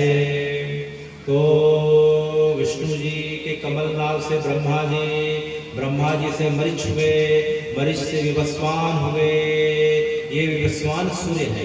ये कौन है, विवस्वान सूर्य कहे जाते हैं। तो इन्हीं से सूर्य वंश चला। तो विवस्वान हुए, विवस्वान से वैवस्त मनु हुए। कौन मनु हुए, वैवस्त मनु हुए। वैवस्त से इक्ष्वाकु मनु हुए, इक्ष्वाकु से कुक्षी हुए, विकुक्षु हुए, बाण हुए, अरण हुए, पृथु हुए, त्रिशंकु हुए, त्रिशंकु से फिर धुंधमार हुए, युनाश हुए, मंधाता हुए, ध्रुसंधि हुए, सुसंधि हुए। फिर उसके बाद पश्चात भरत हुए। कौन हुए, भरत हुए, जिसके कारण जो है इस पृथ्वी का नाम क्या पड़ा, भारत पड़ा। भरत हुए, फिर असित हुए, फिर सगर हुए, असित सगर हुए, असमंजस हुए, अंशुमान हुए, दिलीप हुए, भगीरथ हुए, जिन्होंने गंगा जी को प्रकट किया। इसके पश्चात रघु हुए, जिसके कारण आपका वंश रघुकुल कहलाया, आप रघुवंशी भी कहलाते हैं। अच्छा, तो रघु के पश्चात फिर ककुस्थ हुए, फिर रघु हुए, फिर उसके पश्चात शिखरक हुए, फिर मरु हुए, उसके पश्चात प्रवृत्त हुए, संकर्ण हुए। इसके पश्चात जो है हे राम जी आपकी परंपरा में जो है अम्बरीश हुए, नहुस हुए, आयाति हुए। इसके पश्चात नाभाग हुए। कौन हुए, नाभाग के पुत्र अज होते हैं, अज के पुत्र दशरथ होते हैं, और दशरथ नंदन आप होते हैं। तो राम जी की जो है गौरवशाली वंश परंपरा। तो हे राम जी, विवस्वान जो सूर्य है उनसे आपका सूर्य वंश चला। उसके पश्चात जो है विवस्त मनु हुए, वैवस्त मनु के पुत्र जो है इक्ष्वाकु है। कौन है, इक्ष्वाकु। तो इक्ष्वाकु जब स्वर्ग में रहा करते थे तो जो है ब्रह्मा जी ने आज्ञा करी कि जो है इक्ष्वाकु अब जाके जो है तुम पृथ्वी में जाके अब जो है विस्तार करो। वंश परंपरा का विस्तार करो और पृथ्वी को रहने लायक बनाओ। तो इक्ष्वाकुओं की इच्छा नहीं थी जाने की कि हे भगवान, अगर मैं मृत्यु लोक चला गया, पृथ्वी चला गया तो भगवान की माया घेर लेगी, फिर मेरा मन भगवान से हट जाएगा, तो मैं कैसे करूं। तो इक्ष्वाकु ने भगवान से बहुत प्रार्थना करी। तो भगवान ने फिर इक्ष्वाकु को क्या किया, इक्ष्वाकु को कहा कि हे इक्ष्वाकु, तुम जो है जरूर पृथ्वी जाना, मृत्यु लोक जाना, लेकिन जो है तुम्हें मेरी माया नहीं घेरेगी। वह कैसे कि मैं तुम्हें जो है अपना वैकुंठ और साकेत का जो हृदय है उसे तुम्हारे साथ भेज देता हूँ। तो राम जी ने जो है अपना हृदय अर्थात वैकुंठ को, साकेत को जो है पृथ्वी पे भेज दिया। तो राम जी का हृदय क्या है? अयोध्या है। क्या है? अयोध्या है। तो अयोध्या जो है जब उतरती है, इसका कभी हम आने वाले समय में जब भगवान की कृपा रहेगी इसका वैज्ञानिक विश्लेषण भी पढ़ेंगे, ताकि जो है एक कपोल काल्पनिक कथा मत लगे। तो जब इक्ष्वाकुओं के लिए भगवान ने जो है अपना हृदय स्थल भेज दिया, एक टुकड़ा हृदय का भेज दिया, वैकुंठ का एक टुकड़ा भेज दिया, वह पृथ्वी के पास आया, लेकिन पृथ्वी के पास जुड़ नहीं पाया, क्योंकि वैकुंठ की प्रकृति अलग है, पृथ्वी की प्रकृति अलग है, क्योंकि पृथ्वी पंच महाभूतों से बना है, वैकुंठ जो है पंच महाभूतों के परे है। लेकिन जो है बार बार जो है पृथ्वी से टकराता था, लेकिन पृथ्वी के साथ स्थिर नहीं हो पा रहा था। तब देखा राम जी ने कि जो है मेरा वैकुंठ, मेरी अयोध्या जो है पृथ्वी के साथ सामंजस्य स्थापित नहीं कर पा रही है। तब राम जी ने फिर क्या किया कि राम जी ने अपने चक्र को भेजा। किसको भेजा? चक्र को भेजा। तो उस चक्र से जो है वह चक्र जो है अपने ऊपर जो है उस वैकुंठ के इस हिस्से को अपने ऊपर धारण कर लिया। फिर वह जो है वह हिस्सा पृथ्वी के साथ समायुज्य हो गया। फिर वह जगह क्या कहलाई? अयोध्या कहलाई। चक्रों परिवाजते सा अयोध्या, जो भगवान के चक्र में विराजित है वह अयोध्या है। अच्छा, जिस प्रकार से काशी भगवान के त्रिशूल पे है, काशी महादेव के किस पे विराजमान है? त्रिशूल पे विराजमान है। उसी प्रकार से श्री अयोध्या जी किस पे विराजमान है? भगवान के चक्र पे विराजमान है। अच्छा, तो इस प्रकार से जो है यह पृथ्वी का हिस्सा होते हुए भी यह पृथ्वी का टुकड़ा नहीं है। तो कोई व्यक्ति अगर अयोध्या जी को भूमि का टुकड़ा माने तो उसके लिए जो है ज्ञानता या जानने के बाद भी जो माने तो उसके लिए अपराध सिद्ध हो जाता है, जिसे भक्त अपराध कहते हैं, क्योंकि यह साक्षात भगवान का हृदय है। अयोध्या जी भगवान का हृदय है, इसलिए कभी भूल से अयोध्या ना कहें। धाम के आगे श्री लगाएं या जी लगाएं, हमारी पवित्र नदियों के आगे श्री लगाएं या जी लगाएं। श्री गंगा जी बोले या गंगा जी बोले, यमुना जी बोले, श्री जी बोले, कुछ भी बोले, लेकिन साधारण अर्थों का नाम ना लें, उच्चारण ना करें, क्योंकि यह साक्षात जो है भगवान के स्वरूप है। इसका प्रमाण रुद्रयामल ग्रंथ। कौन सा ग्रंथ है? श्री रुद्रयामल ग्रंथ। रुद्रयामल ग्रंथ में शंकर जी पार्वती जी को बता रहे हैं। रुद्रयामल ग्रंथ में शंकर जी पार्वती जी को बता रहे हैं। क्या बता रहे हैं? अयोध्या पर ब्रह्मा सरयू सगुण कुमार। अयोध्या पर ब्रह्मा सरयू सगुण कुमार। यत निवासी जगन्नाथो सत्यम सत्यम वदाम्यहम्। यत निवासी जगन्नाथो सत्यम सत्यम वदाम्यहम्। तो शंकर जी पार्वती जी को कह रहे हैं कि है पार्वती जी ने शंकर जी से जो है अयोध्या के बारे में, उनके प्रागट्य के बारे में पूछा। अभी जो हम सुन रहे हैं यह प्रश्न मूलतः जो है सबसे पहले पार्वती जी का प्रश्न है। पार्वती जी ने जो है शंकर जी से पूछा, शंकर जी ने पार्वती जी को बताया। फिर आने वाले समय में जो है इसी प्रश्न को जो है नारद जी ने किया, तो नारद जी ने सुना। फिर जो है इसी परंपरा को आगे बढ़ते हुए जो है अगस्त ऋषि से वेद व्यास जी ने सुना।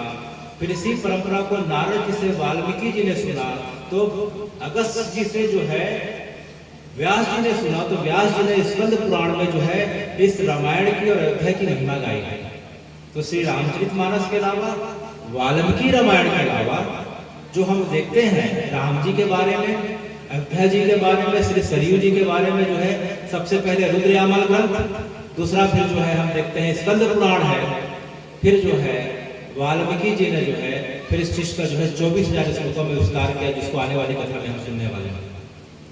तो अयोध्या पर ब्रह्म, यह जो पूरी अयोध्या जो दिखाई पड़ रही है, यह कोई साधारण जो है मिट्टी का इस प्रकार से पर्वत का नदी नालों की कोई जगह नहीं है, यह साक्षात पर ब्रह्म है। अयोध्या जो भगवान के निर्गुण निराकार स्वरूप का प्रतीक है, अयोध्या पर ब्रह्म। तो अयोध्या जी में कोई बैठ गया या फिर हम राम जी की भावना करते हुए जगह पे बैठे हैं तो यह जगह ही अयोध्या जी हो जाती है, यह कोई दूसरी जगह नहीं, ये अयोध्या जी है। तो अयोध्या का मतलब जो है हम राम जी की कामना को लेके इस प्रकार से राम जी की भक्ति और उनकी प्रसन्नता के लिए जिस जगह पे बैठ कर उनका नाम ले, कीर्तन गाए, कथा सुने, वह जगह अयोध्या हो गई। तो अयोध्या पर ब्रह्मा सरयू सगुण कुमार। तो इसके उत्तर में जो सरयू जी बह रही है, हे राम जी आपका सगुण साकार स्वरूप है। सरयू जी कौन है? राम जी का सगुण साकार स्वरूप है। राम जी का वांग्मय स्वरूप जो है, शब्द अक्षर के रूप में जो स्वरूप है, वर्ण छंदों के रूप में जो स्वरूप है, वह श्री रामायण जी है।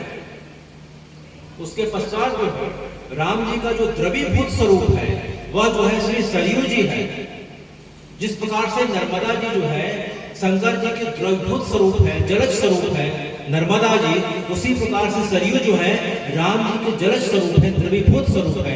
सरयू सगुण कुमार। तो सरयू में कोई एक बार डुबकी लगा ले, स्नान कर ले, आचमन कर ले, दर्शन कर ले, उसे राम जी की प्राप्ति हो जाती है। अभी अभी सुनने वाले हैं। उसी प्रकार से यत निवासी जगन्नाथ हो, तो जो यहाँ निवास करने वाले जो लोग हैं या जो यहाँ बैठ के कथा जो सुन रहे हैं, यत निवासी जगन्नाथ हो, वो साक्षात हे राम जी आपके स्वरूप को पा गए हैं। यत निवासी जगन्नाथ हो सत्यम सत्यम वदामि हम। शंकर जी बोलते हैं कि मैं सत्य कह रहा हूँ, सत्य कह रहा हूँ पार्वती, कि यहाँ जो हम सब बैठे हुए हैं वे साक्षात जगन्नाथ अर्थात जो है दीनानाथ, रामनाथ, सीतानाथ के जो पति है सीता जी के, उनके स्वरूप को प्राप्त हो चुके हैं। अच्छा, तो ये बात बताइए कि प्रमाणों के साथ अभी हमने सुना कि हम जो कथा जिस जगह पे सुन रहे हैं वो जगह अयोध्या जी हो गई, और हम सब जो है राम जी के स्वरूप अर्थात राम जी के पार्षद हो गए। जिस प्रकार से बैकुंठ में जो है पार्षद रहते हैं, जय विजय हैं, हमने नाम सुना है, दक्ष सुदक्ष है, नाम सुना है। बैकुंठ में जो है रमा बैकुंठ का जो है 4 द्वार होता है, एक नित्य बैकुंठ है, एक रमा बैकुंठ है। तो रमा बैकुंठ का 4 प्रवेश द्वार है, एक जो है पूर्व द्वार, पश्चिम द्वार, उत्तर द्वार, दक्षिण द्वार। तो जो है पश्चिम द्वार के द्वारपाल जय विजय है, हमने सुना, जो रावण कुंभकर्ण बनते हैं, ऋणाक्षण कश्यप बनते हैं, वह जो है दंत शिशुपाल बनते हैं, हमने सुना। तो पश्चिम द्वार के द्वारपाल जय विजय है। उसी प्रकार से पूर्वी द्वार के द्वारपाल जो है भद्र सुभद्र है। तो जो है यह बैकुंठ जो है सूक्ष्म लोक का बैकुंठ ऊपर है, जिसे हम जो है रमा बैकुंठ कहते हैं। उसके पश्चात पृथ्वी लोक का, मृत्यु लोक का बैकुंठ अयोध्या जी है। उसके पश्चात राम जी इतने कृपालु हैं कि जिस जगह पे राम जी की कथा गाई जाती है वो जगह अयोध्या हो जाती है, और सुनने वाले राम जी के पार्षद हो जाते हैं। ये बताइए कि आप सब राम जी के हम सब पार्षद हैं कि नहीं? बताइए, अभी हो गए कि नहीं हो गए? हाथ खड़ा करिए। अच्छा, तो राम जी के पार्षद हम मान रहे हैं प्रमाणों के आधार पे। तो जब हम राम जी के पार्षद जब अपने आप को मान रहे हैं, तो हमको ऐसा कार्य करना चाहिए जिससे राम जी को प्रसन्नता हो। क्या हो? प्रसन्नता हो। तो ये बताइए कि हम अगर अपने आप को राम जी का पार्षद मानते हैं तो हमें मांस भक्षण करना चाहिए क्या? अपने स्वाद के लिए करना चाहिए क्या? मदिरा सेवन करनी चाहिए क्या? है करनी चाहिए क्या? बताओ तो, करनी चाहिए। अगर हमको राम जी की कृपा पानी है, इस जगह को अयोध्या जी समझ के, जिस प्रकार से वचन शंकर जी के हैं, ये कोई कपूर काल्पनिक बात नहीं कही जा रही। रुद्रयामल ग्रंथ में यह है, यत निवासी जगन्नाथ सत्यम सत्यम वदामि हम। शंकर जी ने 2 बार कहा सत्यम सत्यम। शंकर जी बोल रहे हैं यह बात सत्य है, सत्य है कि जिस जगह पे राम जी का गुणगान किया जाता है, जगह अयोध्या हो जाते हैं, सुनने वाले राम जी के पार्षद हो जाते हैं। जगह हम राम जी के पार्षद हम अपने आप को समझते हैं, तो उनकी कृपा पाने के लिए हमें इस कुसंग का त्याग करने का प्रयास करना चाहिए। क्या करने का प्रयास करना चाहिए? जहां तक हो सके मांस मदिरा का अनावश्यक सेवन का प्रयास नहीं करना चाहिए। तभी हमें जो है यत निवासी जगन्नाथ हो सत्यम सत्यम वदामि हम। देखो इस बात की जो है साक्षी कौन दे रहे हैं? यहाँ कौन दे रहे हैं? शंकर जी दे रहे हैं। जो राम जी के कथा सुनते हैं जो राम जी का नाम लेते हैं और उनकी मर्यादा के अनुरूप आचरण करने का प्रयास करते हैं, तो वे साक्षात राम जी के स्वरूप होते हैं। सत्यम सत्यम वदामि हम। और हनुमान चालीसा में भी जो है हनुमान जी जो है, शंकर जी जो है ये बात को क्या कर रहे हैं कि जो यह पढ़े हनुमान चालीसा होए गौरीसा। तो जो हनुमान जी की जो है इस चालीसा को पढ़ेगा उसे सब प्रकार की सिद्धि मिलेगी। हे पार्वती जी, यह मेरा वचन है। यहाँ भी शंकर जी पार्वती जी को वचन दे रहे हैं, रुद्रयावन में भी वचन दे रहे हैं। तो हर बार जो है साक्षी के रूप में, गवाह के रूप में कौन हमारे बीच खड़े हैं? शंकर जी खड़े हैं। तो हे भगवान, इस प्रकार से हमें जो है राम जी के बताए मार्गों में थोड़ा बहुत चलने का प्रयास करना चाहिए। मांस मदिरा का सेवन किसी प्रकार से अच्छा नहीं है। अगर हम अपने आप को राम जी के कृपा पात्र समझना चाहते हैं तो अच्छा। तो इस प्रकार से हमने सुना कि जो अयोध्या जी है इस प्रकार से प्रकट हुई। इक्ष्वाकुओं के लिए भगवान ने जो है अयोध्या जी को कहाँ प्रकट कर दिया? पृथ्वी के इस हिस्से पर प्रकट कर दिया, उसे अपने चक्र पे धारण कर दिया। और उसके पश्चात जो है इक्ष्वाकु वंश इस प्रकार से चलने लगा। हमने सुना किस प्रकार से चलने लगा। फिर जब त्रेता आता है तो जो है दशरथ के पुत्र के रूप में किसका प्राकट होता है? राम जी का प्राकट होता है। किसका प्राकट हुआ? अच्छा। तो हे राम जी, हनुमान जी ने कहा कि आप ये बताइए कि अभी आपने तो अयोध्या जी की उत्पत्ति की हमें कथा सुना दी, प्राकट की कथा सुना दी। तो ये बताइए कि जो है तब से लेकर अभी तक जो है अयोध्या जी का विस्तार कितना है? अयोध्या जी के किनारे कौन कौन से तीर्थ हैं? इसकी महिमा क्या है? तब जो है हनुमान जी ने पूछा तो राम जी हनुमान जी को देख के जो है मंद जो है मुस्कुराने लगे। क्यों? क्योंकि राम जी देख रहे हैं कि हनुमान जी प्रश्न नहीं पूछ रहे हैं। यह प्रश्न तो किसी समय पार्वती जी ने शंकर जी से कहा था, और शंकर जी त्रेता में उनका भाव इतना अच्छा है, हरि और हर का मिलन ऐसा है कि आज शंकर जी हनुमान जी के रूप में आकर उसी प्रश्न को जिन्हें पता है फिर भी हम सबके लिए पूछ रहे हैं। किसके लिए पूछ रहे हैं? हम सबके लिए पूछ रहे हैं। जैसे कभी अयोध्या जाए तो उसके बारे में पता होना चाहिए कि अयोध्या का विस्तार कितना है, कहाँ से कहाँ तक फैली है। तब जो है आ रहा है, क्या आ रहा है? आयता दश्च द्वैचा योजनानि महापुरी। आयता दश्च द्वैचा योजनानि महापुरी। श्रीमती तृणी विस्तीर्णा सुविभक्त महापथा। तो राम जी ने कहा कि देखो भाई, जो मेरी पूर्वजों की बसाई गई अयोध्या है इसका विस्तार कितना है? 12 योजन है। 12 योजन लंबी। 10 द्वैचा, 10 और 2 कितना हो गया? 12 योजन। एक योजन का 12 किलोमीटर, तो लगभग जो है 140 से 50 किलोमीटर। माने अयोध्या जी में जो है अगर हम जो है राम कुंड या सहस्त्रधारा से प्रारंभ करते हैं तो प्रयागराज त्रिवेणी संगम तक का विस्तार है। अच्छा, और चौड़ाई कितनी है राम जी? श्रीमती तृणी विस्तीर्णा, 3 योजन की इसकी जो है चौड़ाई है। कितने योजन? 3 योजन। माने करीब जो है 46 से करीब जो है 36 से जो है 40 किलोमीटर चौड़ी और करीब 140 से 50 किलोमीटर लंबी।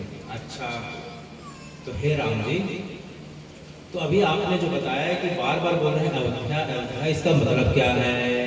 अयोध्या का कुछ तो मतलब होगा।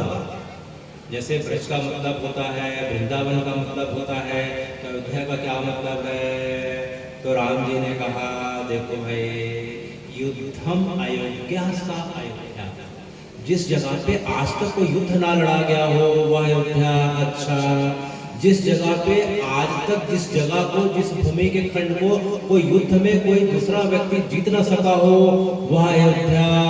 युद्धम अयोध्या सा अयोध्या। तो अयोध्या किस जगह पे ना आज तक कभी युद्ध हुआ। तो हे राम जी, वह जगह कौन सी? क्या 150 किलोमीटर का जो क्षेत्र है? नहीं। तो राम जी ने कहा सा द्वैचा योजनानि भूयो सत्यनामा प्रकाशते अस्यां दशरथो राजा बसन जगता पालया। कि जो है ये 13 योजन लंबी और जो है 12 योजन लंबी और 3 योजन चौड़ी जो अयोध्या दिख रही है हनुमान जी, उसमें मात्र 2 योजन की जगह, कितनी योजन? 2 योजन की जगह को मूल अयोध्या कहा गया है, जिसमें युद्धम अयोध्या से अयोध्या, जहां आज तक जो है युद्ध ना हुआ हो, ना युद्ध में कोई जीत पाया हो, तो ये 2 योजन की जगह है। योजनानी द्वैचा भूया सत्यनामा प्रकाशते, इस जगत में जो है सत्य का जो प्रकाश हुआ है और होता आया है और होता रहेगा, मात्र 2 योजन का क्षेत्र है। उस 2 योजन के क्षेत्र में जो है राम जी कहते हैं ना कभी कोई युद्ध में जीत पाया, न इस जगह पे कभी युद्ध हुआ, न कभी किसी का वध हुआ, न कभी हिंसा हुई, वह क्या है? अयोध्या है। अच्छा, तो अयोध्या की ये महिमा है और इसमें जो है राम जी याद करते करते भाव बोल जाते हैं और बोलते हैं कि क्या बोलते हैं कि दशरथो नाम राजा, अर्थात मेरे पिता जो है, मेरे पिता दशरथ जो है, जो हुआ करते थे, दशरथो नाम राजा बसत जगत आपालयत, मेरे पिता जो दशरथ और उनके पूर्वज ने इस अयोध्या को अपने जो है पुत्र की भांति, संतान की भांति पालन पोषण किया। तो हे हनुमान जी, यह अयोध्या का यह तात्पर्य हुआ, यह अर्थ हुआ। अच्छा, यह सुन के जो है सब अत्यंत प्रसन्न हो गए कि राम जी आप कितनी अच्छी बात बता रहे हैं, तो और अयोध्या जी की कुछ महिमा बताइए। तो राम जी ने बताया कि मैं क्या क्या महिमा बताऊँ हनुमान जी। देखो भाई, इसके पश्चात जो है जब द्वापर आता है तो मैं कृष्ण के रूप में आऊँगा, तो मात्र 125 वर्ष तक धरती पर रहूँगा। कितने वर्ष तक? लेकिन जो है यहाँ मेरा जो मंगला शासन का जो समय है वह 11,000 वर्षों तक रहेगा। कितने हजार वर्षों तक? 11,000। राम जी अयोध्या जी में 11,000 वर्षों तक मंगला शासन करें। अच्छा, तो राम जी आपसे अयोध्या जी में रहे? बोले हाँ। केवल 14 वर्ष तक वनवास के समय जो है वन का राज लेने के लिए, अपने माता पिता की जो है आज्ञा का अनुसरण करने के लिए, उन ऋषि मुनि की तपस्याओं को जो है फलीभूत करने के लिए, दर्शन देने के लिए, और अनेक जन्मों की जो है मुझे याद करते हुए दिन रात जो है बैर भाव से मुझे याद कर रहे थे। रावण कुंभकर्ण हो, चाहे अनेकों अनेक हों, उन्हें उद्धार करने के लिए मैं 14 वर्ष के लिए अयोध्या छोड़ के गया था हनुमान। उसके पश्चात मैं आज तक कहीं नहीं गया, ना आने वाले समय तक जाऊंगा। तो राम जी जो है अयोध्या जी से इतना प्रेम रखते हैं कि 11,000 वर्षों तक रखते हैं। कितने हजार वर्षों तक?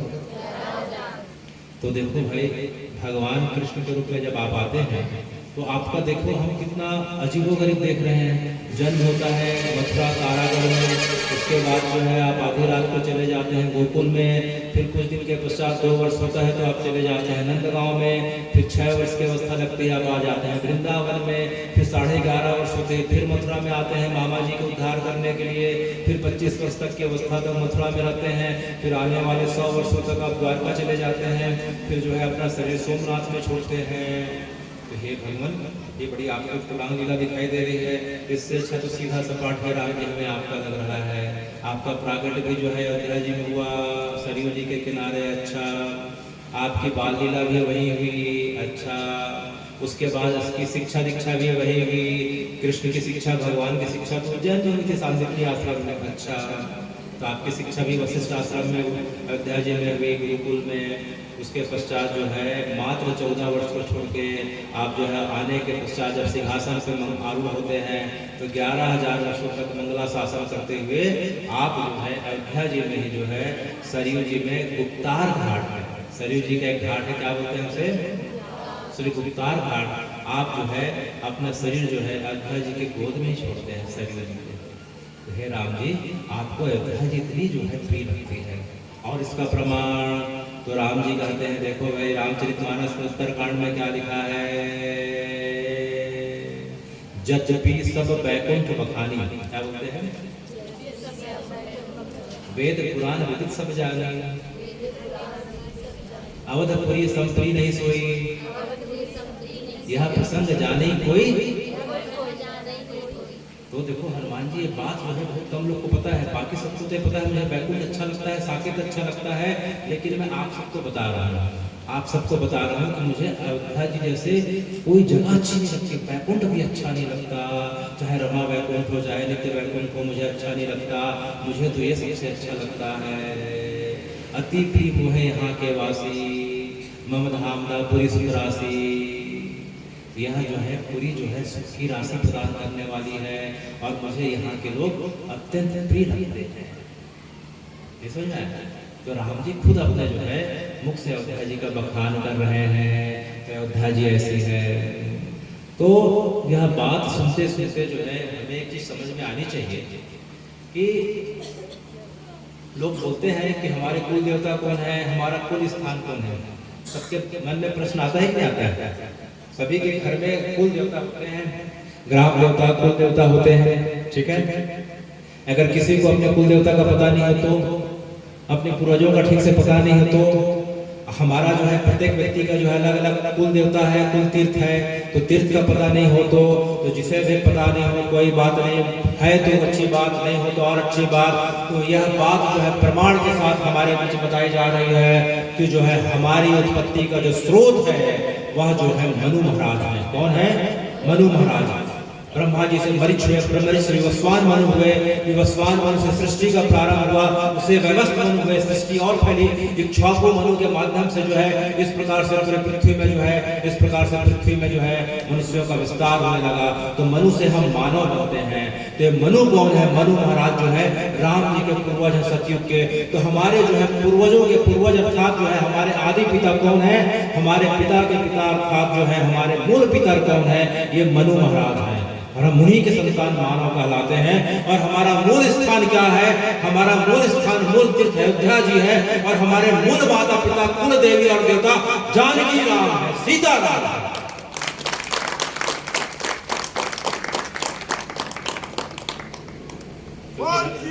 रामचंद्र की जय। इस प्रकार से जो है हमारी जो है परंपरा अयोध्या जी से प्रारंभ होती है और अयोध्या जी में जाके पूरी होती है। तो हे राम जी, आपने अयोध्या जी की इतनी सुंदर महिमा का वर्णन किया। अच्छा, तो ये बताइए कि अयोध्या जी में जो है सबसे जो है प्रमुख क्या है? अयोध्या जी की जो है सबसे जो है प्राण जो है किसे कहा गया है? तो राम जी ने कहा कि सरयू जी है। कौन है? सरयू जी है। अयोध्या जी की जो प्राण है वह सरयू जी है। जैसे वृंदावन के प्राण श्री यमुना जी है। यमुना जी ना हो तो भगवान की बाल लीला ना हो, यमुना जी ना हो तो भगवान में इतना सामर्थ्य ना आए कि जो है अकेले कुरुक्षेत्र के मैदान में सबका उद्धार कर दें, अकेले गोवर्धन जी को 7 दिन तक उठा लें, अकेले जो है 6 दिन की अवस्था पे जो है इस प्रकार से पुतना को उद्धार कर दें। उसी प्रकार से अगर सरयू जी ना हो तो हे राम जी, आप 13 वर्ष की अवस्था पे जो है ताड़का का जो है इस प्रकार से मरीच को उद्धार करे, वह किसकी महिमा है? वह सरयू जी की महिमा है। सरयू जो है सगुण कुमार। तो सरयू जी की इतनी महिमा है कि जो है उसकी महिमा जो है किस प्रकार से गाई गई है कि कोटि कल्प काशी बसे, कोटि कल्प काशी बसे, मथुरा कल्प हजार। महाराज जी, कोटि कल्प काशी बसे, मथुरा कल्प हजार, एक निमिष सरयू बसे, तोले ना तुलसीदास। कोटि कल्प माने पता है? एक कल्प माने 4,92 करोड़ साल हो गया। ब्रह्मा जी का एक दिन 4,92 करोड़ साल, तो करोड़ों कल्प तक माने करोड़ों वर्षों तक नहीं, अरबों खरबों वर्षों तक कोई काशी में रह के जो है कोई तप करे, और जो है मथुरा कल्प हजार, उसी प्रकार से हजारों कल्प तक जो है कोई मथुरा जी में यमुना जी के किनारे रह के भगवान को पाने का उपक्रम करे, तो उसे वही फल मिलता है। वह क्या फल मिलता है? एक निमिष सरयू बसे। जो मात्र एक निमिष माने आंखों के पलक झपकने में जितना देर होता है उसे निमिष कहते हैं। तो एक निमिष के लिए अर्थात एक क्षण मात्र का कोई सरयू जी का दर्शन कर ले, कोई सरयू जी में आचमन कर ले, या सरयू जी में मज्जन अर्थात स्नान कर ले, उसे वही फल मिलता है जो उसे काशी और मथुरा का फल मिलता है। तो ये सरयू जी की महिमा है। अवधपुरी मम पुरी सुहावनी, उत्तर दिशि सरजू पावनी। राम जी बोले उत्तर कांड। अवधपुरी मम पुरी सुहावनी, तो अवधपुरी इतनी सुहानी क्यों ना रही राम जी? क्योंकि इसके उत्तर में सरयू बह रही है। उत्तरपुरी उत्तर दिशि सरजू पावनी। तो सरयू जी की क्या महिमा है?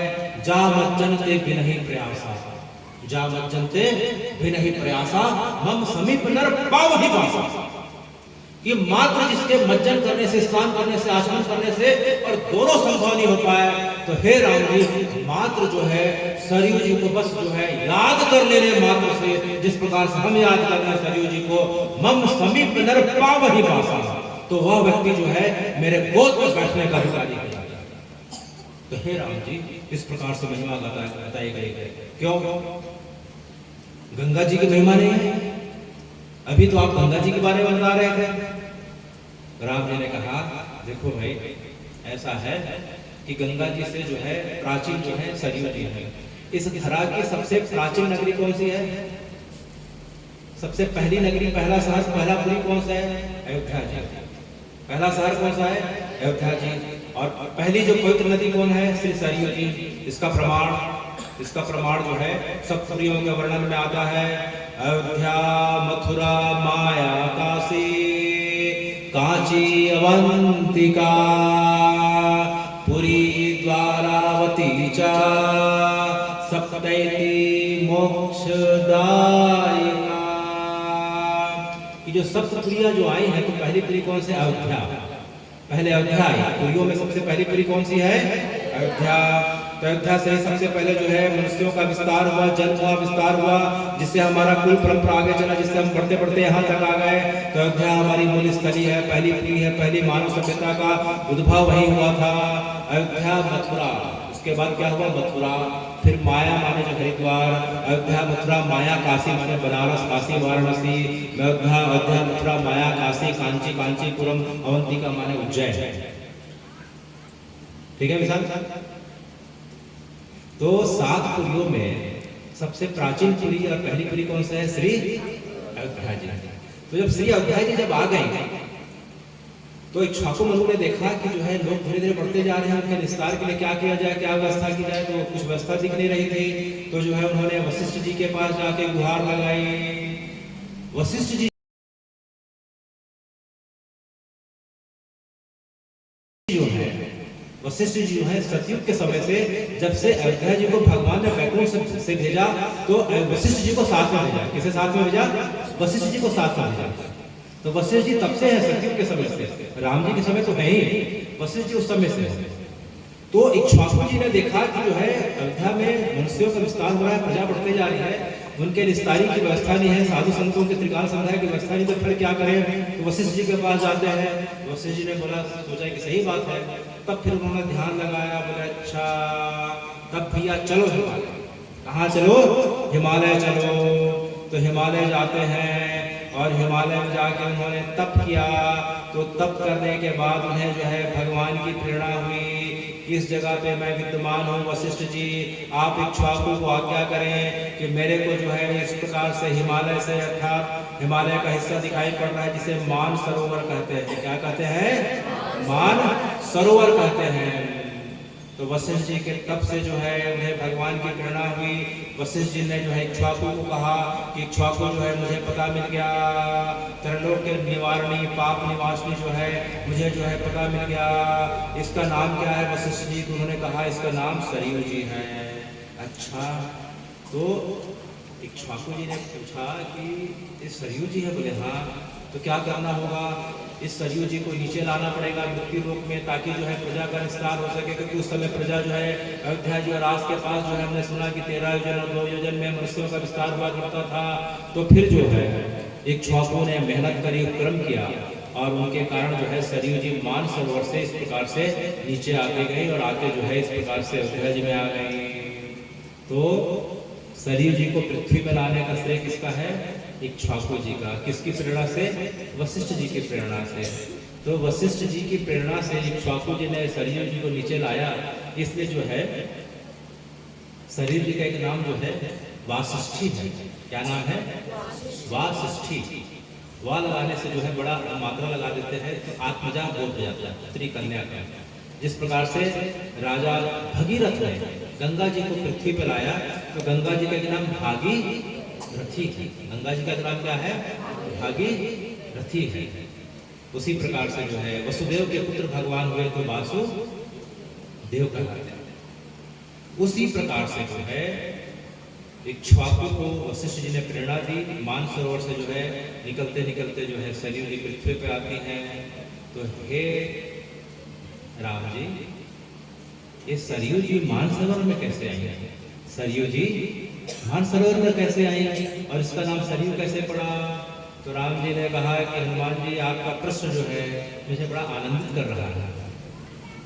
बोले ऐसा है कि देखो भाई कि एक बार जो है ब्रह्मा जी को मैंने सृष्टि के आरंभ में तप करने का आदेश दिया, तो ब्रह्मा जी तप करने लग गए। तो उनके तप के कारण जो है मेरा जो है मन प्रसन्न हो गया और मैं ब्रह्मा जी के समक्ष प्रकट हो गया। राम जी जो है सतयुग के आदि काल जब सृष्टि जो है मनुष्यों की सृष्टि प्रारंभ नहीं हुई थी, तो ब्रह्मा जी के तप से जो है श्री हरि प्रकट हो जाते हैं। श्री हरि प्रकट होते हैं तो जो है ब्रह्मा जी ने उनको और देखा, श्री हरि ने ब्रह्मा जी को और देखा।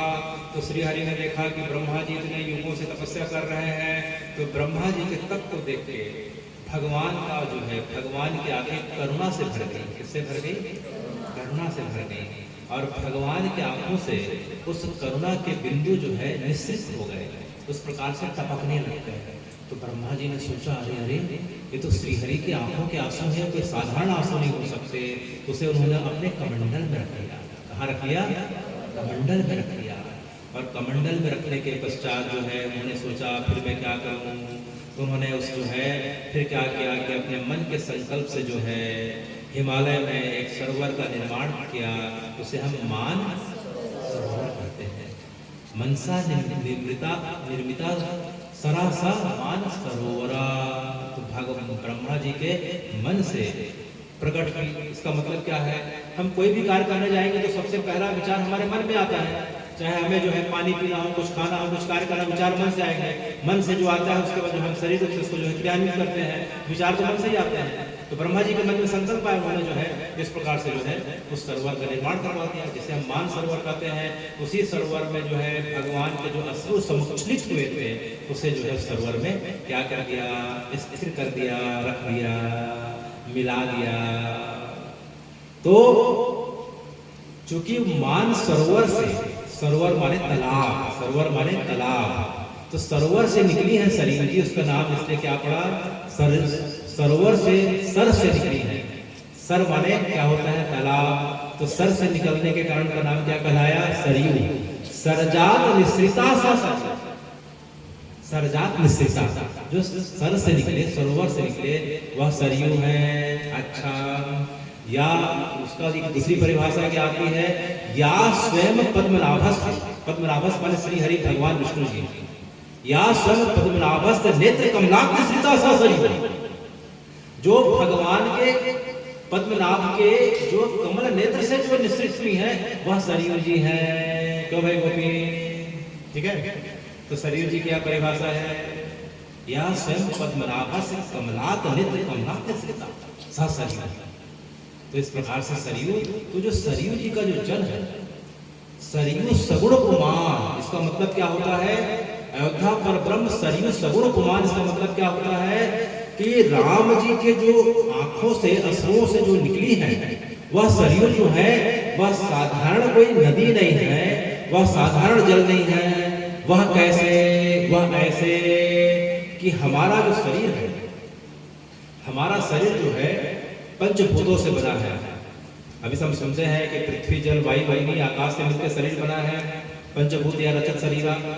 तो हमारा शरीर पंच महाभूत से बना है और एक दिन पंच महाभूत में मिल जाएगा। लेकिन जो है भगवान का शरीर पंच महाभूत से परे है। भगवान का शरीर पंच महाभूत से परे है। तो भगवान का शरीर क्या है? भगवान का शरीर आनंद घन है, आनंद पुंज है, आनंद का प्रकाश है। भगवान स्वयं जो है आनंद के पुंज है। तो भगवान के शरीर के अंग अंग में जो है वह आनंद का प्रकाश समाया हुआ है। तो उनके शरीर के किसी अंग से कुछ भी निकले वह साक्षात राम जी है। श्री हरि के अंग से जो भी निकले वह श्री हरि हो सकता है। जिस प्रकार हम बतासा खाते हैं, बतासा के इस प्रकार से हम दीपावली के समय देखते होंगे कि मिठाई बनती है, इस प्रकार से बतासे की मिठाई बनती है। बतासे का हाथी बन जाता है, बतासे का घोड़ा बन जाता है। बचपन में हम उसे खाते थे तो उसकी पूंछ को खाओ तो वही शंकर है, उसके सिर को खाओ तो वही शंकर है, हाथ को खाओ तो वही शंकर, वही मिठास है। उसी प्रकार से भगवान के चाहे नेत्र हो, चाहे नेत्रों के आंसू हो, चाहे भगवान का पसीना हो, चाहे भगवान के श्री अंग हो, सब जो है श्री हरि है। सब क्या है? श्री हरि है। तो यह सरयू कोई साधारण जो है नदी नहीं है, वह साक्षात श्री हरि है, साक्षात राम जी का स्वरूप है।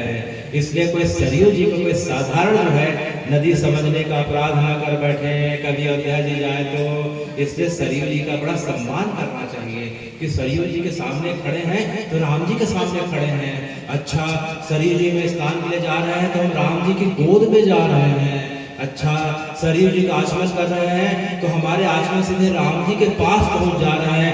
ऐसी भावना करके जो है हमें सरयू जी में जाना चाहिए। सरयू सगुण कुमार, तो यह सरयू जी की महिमा है। इस प्रकार से राम जी ने जो है सरयू जी की महिमा बताई कि सरयू जी अनंत अनंत महिमा है।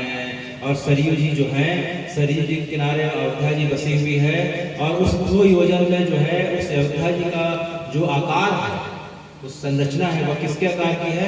मछली के आकार की है। किसके आकार की है? मछली के आकार की है। जिस प्रकार से मछली की पूंछ और मछली का मुंह जो है सकरा होता है और बीच का जो पेट का भाग है जो काफी बड़ा होता है, विस्तार लिए होता है, उसी प्रकार से अयोध्या जी है। अगर हम जो है महाराज जी सहस्त्रधारा घाट से, लक्ष्मण घाट से, अगर हम लक्ष्मण घाट, सहस्त्रधारा घाट से अयोध्या जी का प्रारंभ को देखते हैं तो गुप्तार घाट तक जाता है सरयू सगुण कुमार। और इसी बीच जो है पूरे के पूरे तीर्थ हैं। आने वाले समय में हम सुनेंगे महाराज जी की कृपा से कि क्या क्या तीर्थ हैं।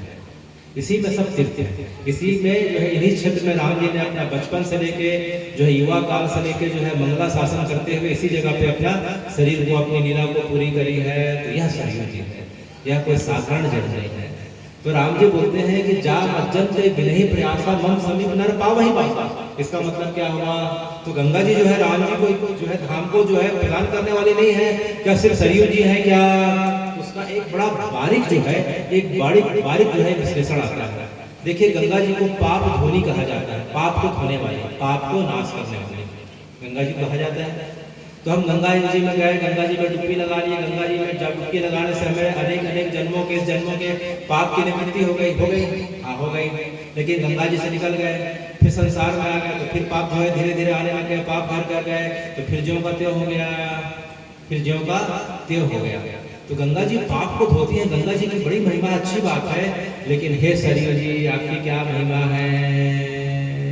सरयू जी में स्नान करते ही जो है हमारा मन निर्मल हो जाता है। क्या हो जाता है? मन निर्मल हो जाता है। देखिए, पाप हमारे शरीर में कुसंग कब नहीं आएगा? जब हमारा मन निर्मल हो। मन निर्मल हो गया तो हम संसार में किसी के बीच बैठे, किसी भी अवस्था पर रहे, किन लोगों के बीच हमारा उठना बैठना हो, भले कितना बड़ा कुसंग हो, लेकिन हमारा मन जो है कुसंग में नहीं जा सकता है, नहीं व्यापेगा। क्योंकि मन की निर्मलता एक बार आ जाए तो मन जो है कितना भी संसार के बीच रहे, मन में केवल राम जी रहेंगे। तो यही जो है सरयू जी की कृपा।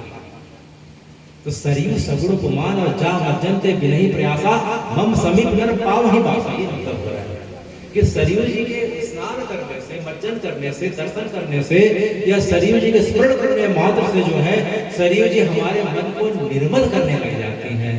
और निर्मल मन में जो है राम जी क्या कहते हैं राम जी? निर्मल मंजन सो मोहि पावा, मोहि कपट न भावा।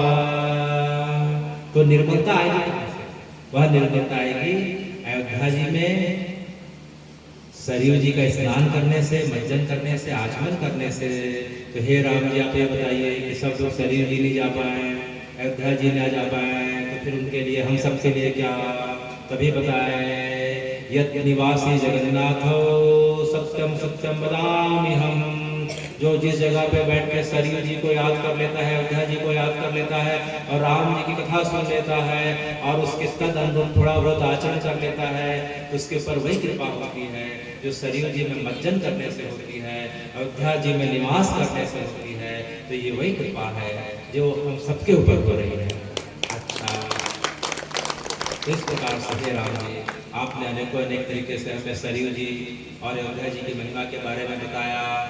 तो आज की जो है समय की मर्यादा को देखते हुए, चूंकि आज की कथा का जो संकल्प जो है कनेरी ग्राम धन्य है, जहाँ ऐसे महान संत हैं श्री जुगल किशोर वैष्णव जी के रूप में, जिनके कारण यह कथा गंगा हम सब सुन पा रहे हैं, जिनके कारण 111 दिवसीय जो है अखंड राम नाम का पाठ हुआ है। और जो है शास्त्र यह कहते हैं कि भगवान जो है अपने से ज्यादा अपने भक्तों की कथा सुनना पसंद करते हैं। इसकी कथा, भक्तों की कथा सुनना पसंद करते हैं। तो श्री जुगल किशोर वैष्णव जी जिस शरीर रूप में यहाँ विद्यमान हैं, उनके जो गुरुदेव भगवान हैं उनका देखते हैं, वहाँ फोटो देखते हैं, चित्र देखते हैं। वह गुरुदेव भगवान कौन है? श्री श्री श्री नारायण दास भक्तमाली जी। कौन है? श्री श्री नारायण दास भक्तमाली जी, जिनको प्यारे बच्चों भक्त प्यार से, प्रेम से जो है परंपरा में क्या बोला जाता है? मामा जी कहा जाता है। अच्छा बताओ तो मामा जी क्यों कहा जाता है? अच्छा, तो राम जी से जो है ज्यादा कथा, राम जी को क्या अच्छी लगती है? अपने भक्तों की कथा अच्छी लगती है, जिसे हम भक्तमाल की कथा कहते हैं। किसे कहते हैं हम? भक्तमाल की कथा। तो भक्तमाल के मूल रचिता नाभा जी है, जो ब्रह्मा जी का अवतार है। नाभादास जी, नाभादास जी के जो है फिर परंपरा बढ़ी तो प्रियादास जी ने उसका विस्तार किया महाराज जी। तो बक्सर नाम का बिहार का क्षेत्र है दरभंगा में। कौन सा क्षेत्र है? बक्सर। बक्सर वाले मामा जी बोलते हैं ना, क्या बोलते हैं? बक्सर। अच्छा, तो ये बक्सर की क्या महिमा है मामा जी, आप बताइए। तो मामा जी हम सबको क्या बता रहे हैं कि बक्सर वो जगह है जिस जगह पे विश्वामित्र जी राम जी को, लक्ष्मण जी को 13 वर्ष की अवस्था पे ले गए थे। किसका उद्धार करने के लिए?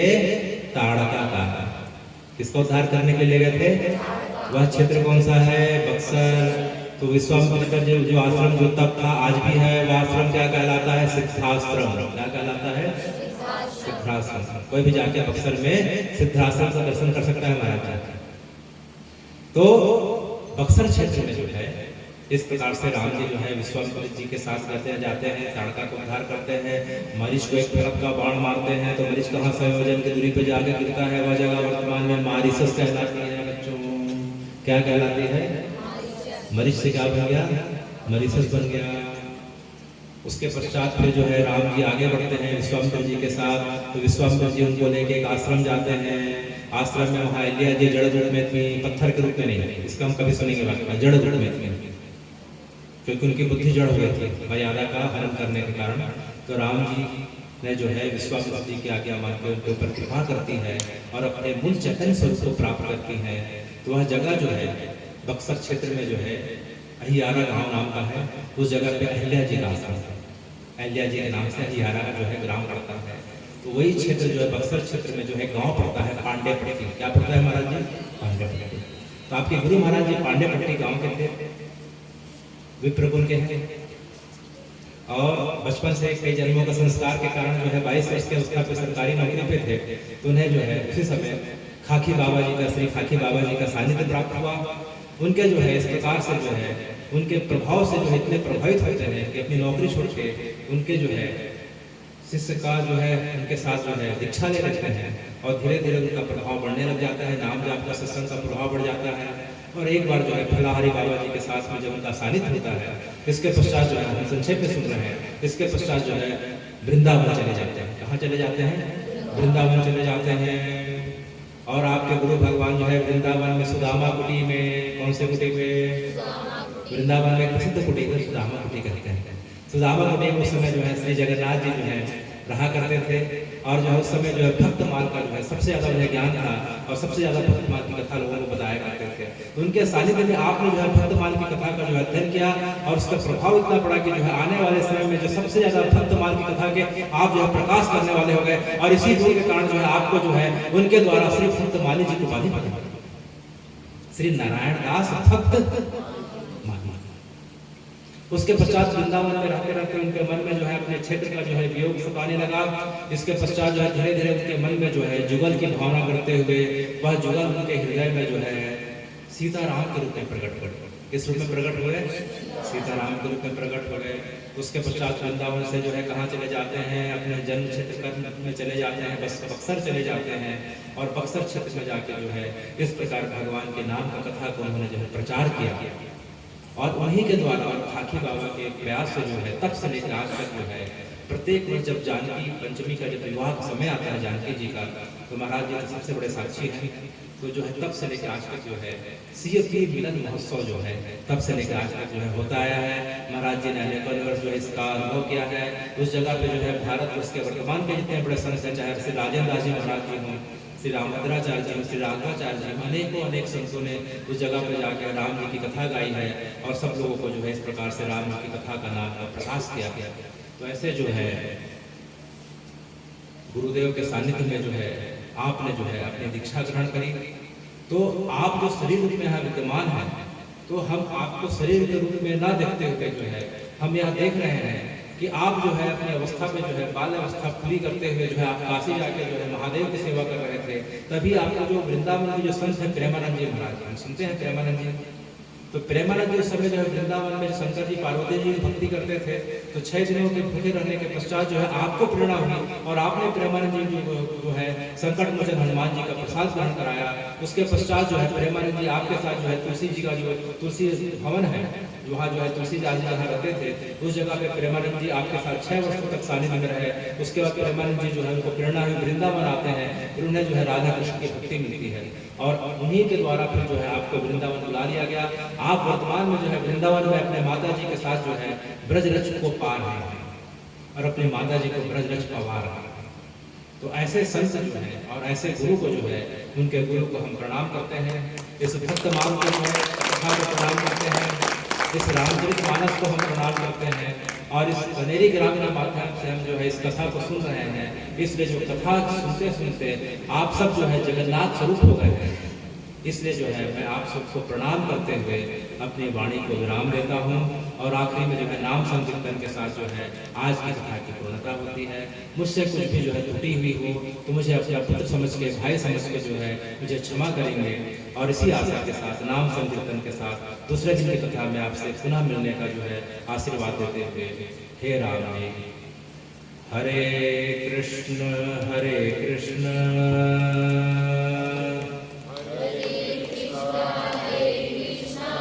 कृष्ण कृष्ण हरे हरे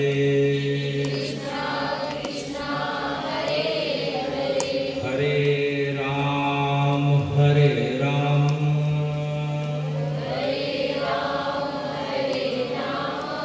राम राम हरे हरे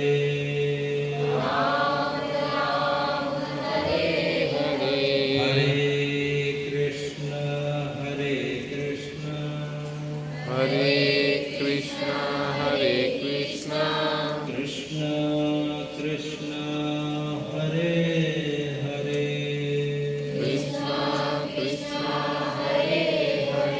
हरे राम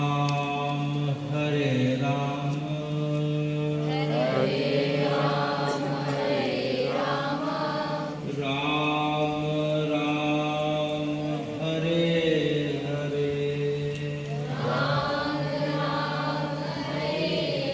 राम राम हरे हरे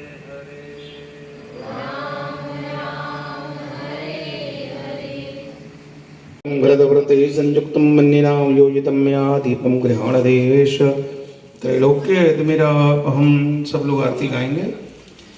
आरती कीजिए, आरती श्री रामायण जी की, आरती श्री रामायण जी की। कीरति कलित ललित सियपी की, कीरति कलित ललित सियपी की। आवत ब्रह्मादिक मुनि नारद,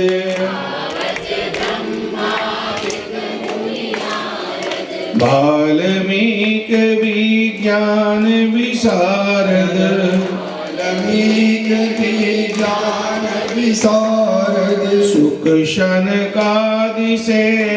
अरु शारद कृष्णिकादिशेष अरु शारद भरनि पवन सुत कीरतिनी की वरणी पवन सुत कीरतिनी की आरती श्री रामायण जी की आरती श्री रामायण जी की आवत वेद पुराण अष्टदश गावत वेद पुराण अष्टदश हो शास्त्र सब ग्रंथन को रस जयो शास्त्र सब ग्रंथन को रस मुनि जन धन संतन को शरवश मुनि जन धन संतन को शर्वश सार अंश सम्मत शब ही की सार अंश संवत सब किए की आरती श्री रामायण जी की आरती श्री रामायण जी की गावत संतत शंभु भवानी गावत संतत शंभु भवानी हरुघट संभव मुनि विज्ञानी हरुघट संभव मुनि विज्ञानी व्यास आदि कवि वर्ज बखानी व्यास आदि कवि गज बखानी कागभूषुंड गरुड़ के ही की कागभूषुंड गरुड़ के किए की आरती श्री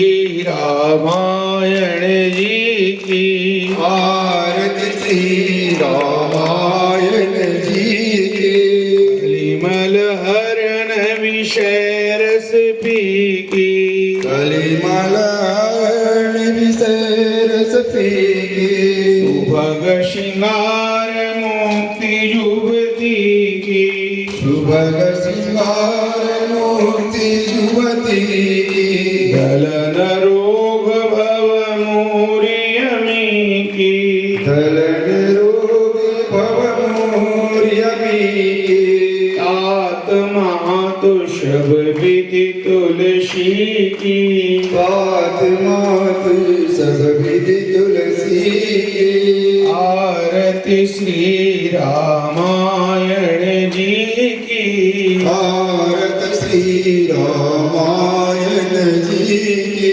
कीरति कलित ललित श्रियपी की कीरत कलित ललित सियपी की आरती श्री रामायण जी की भारत श्री रामायण जी की हरि ओम चंद्रमा मनसो जात सचो सूर्य शुद्ध प्राण मुखाद अग्निरजा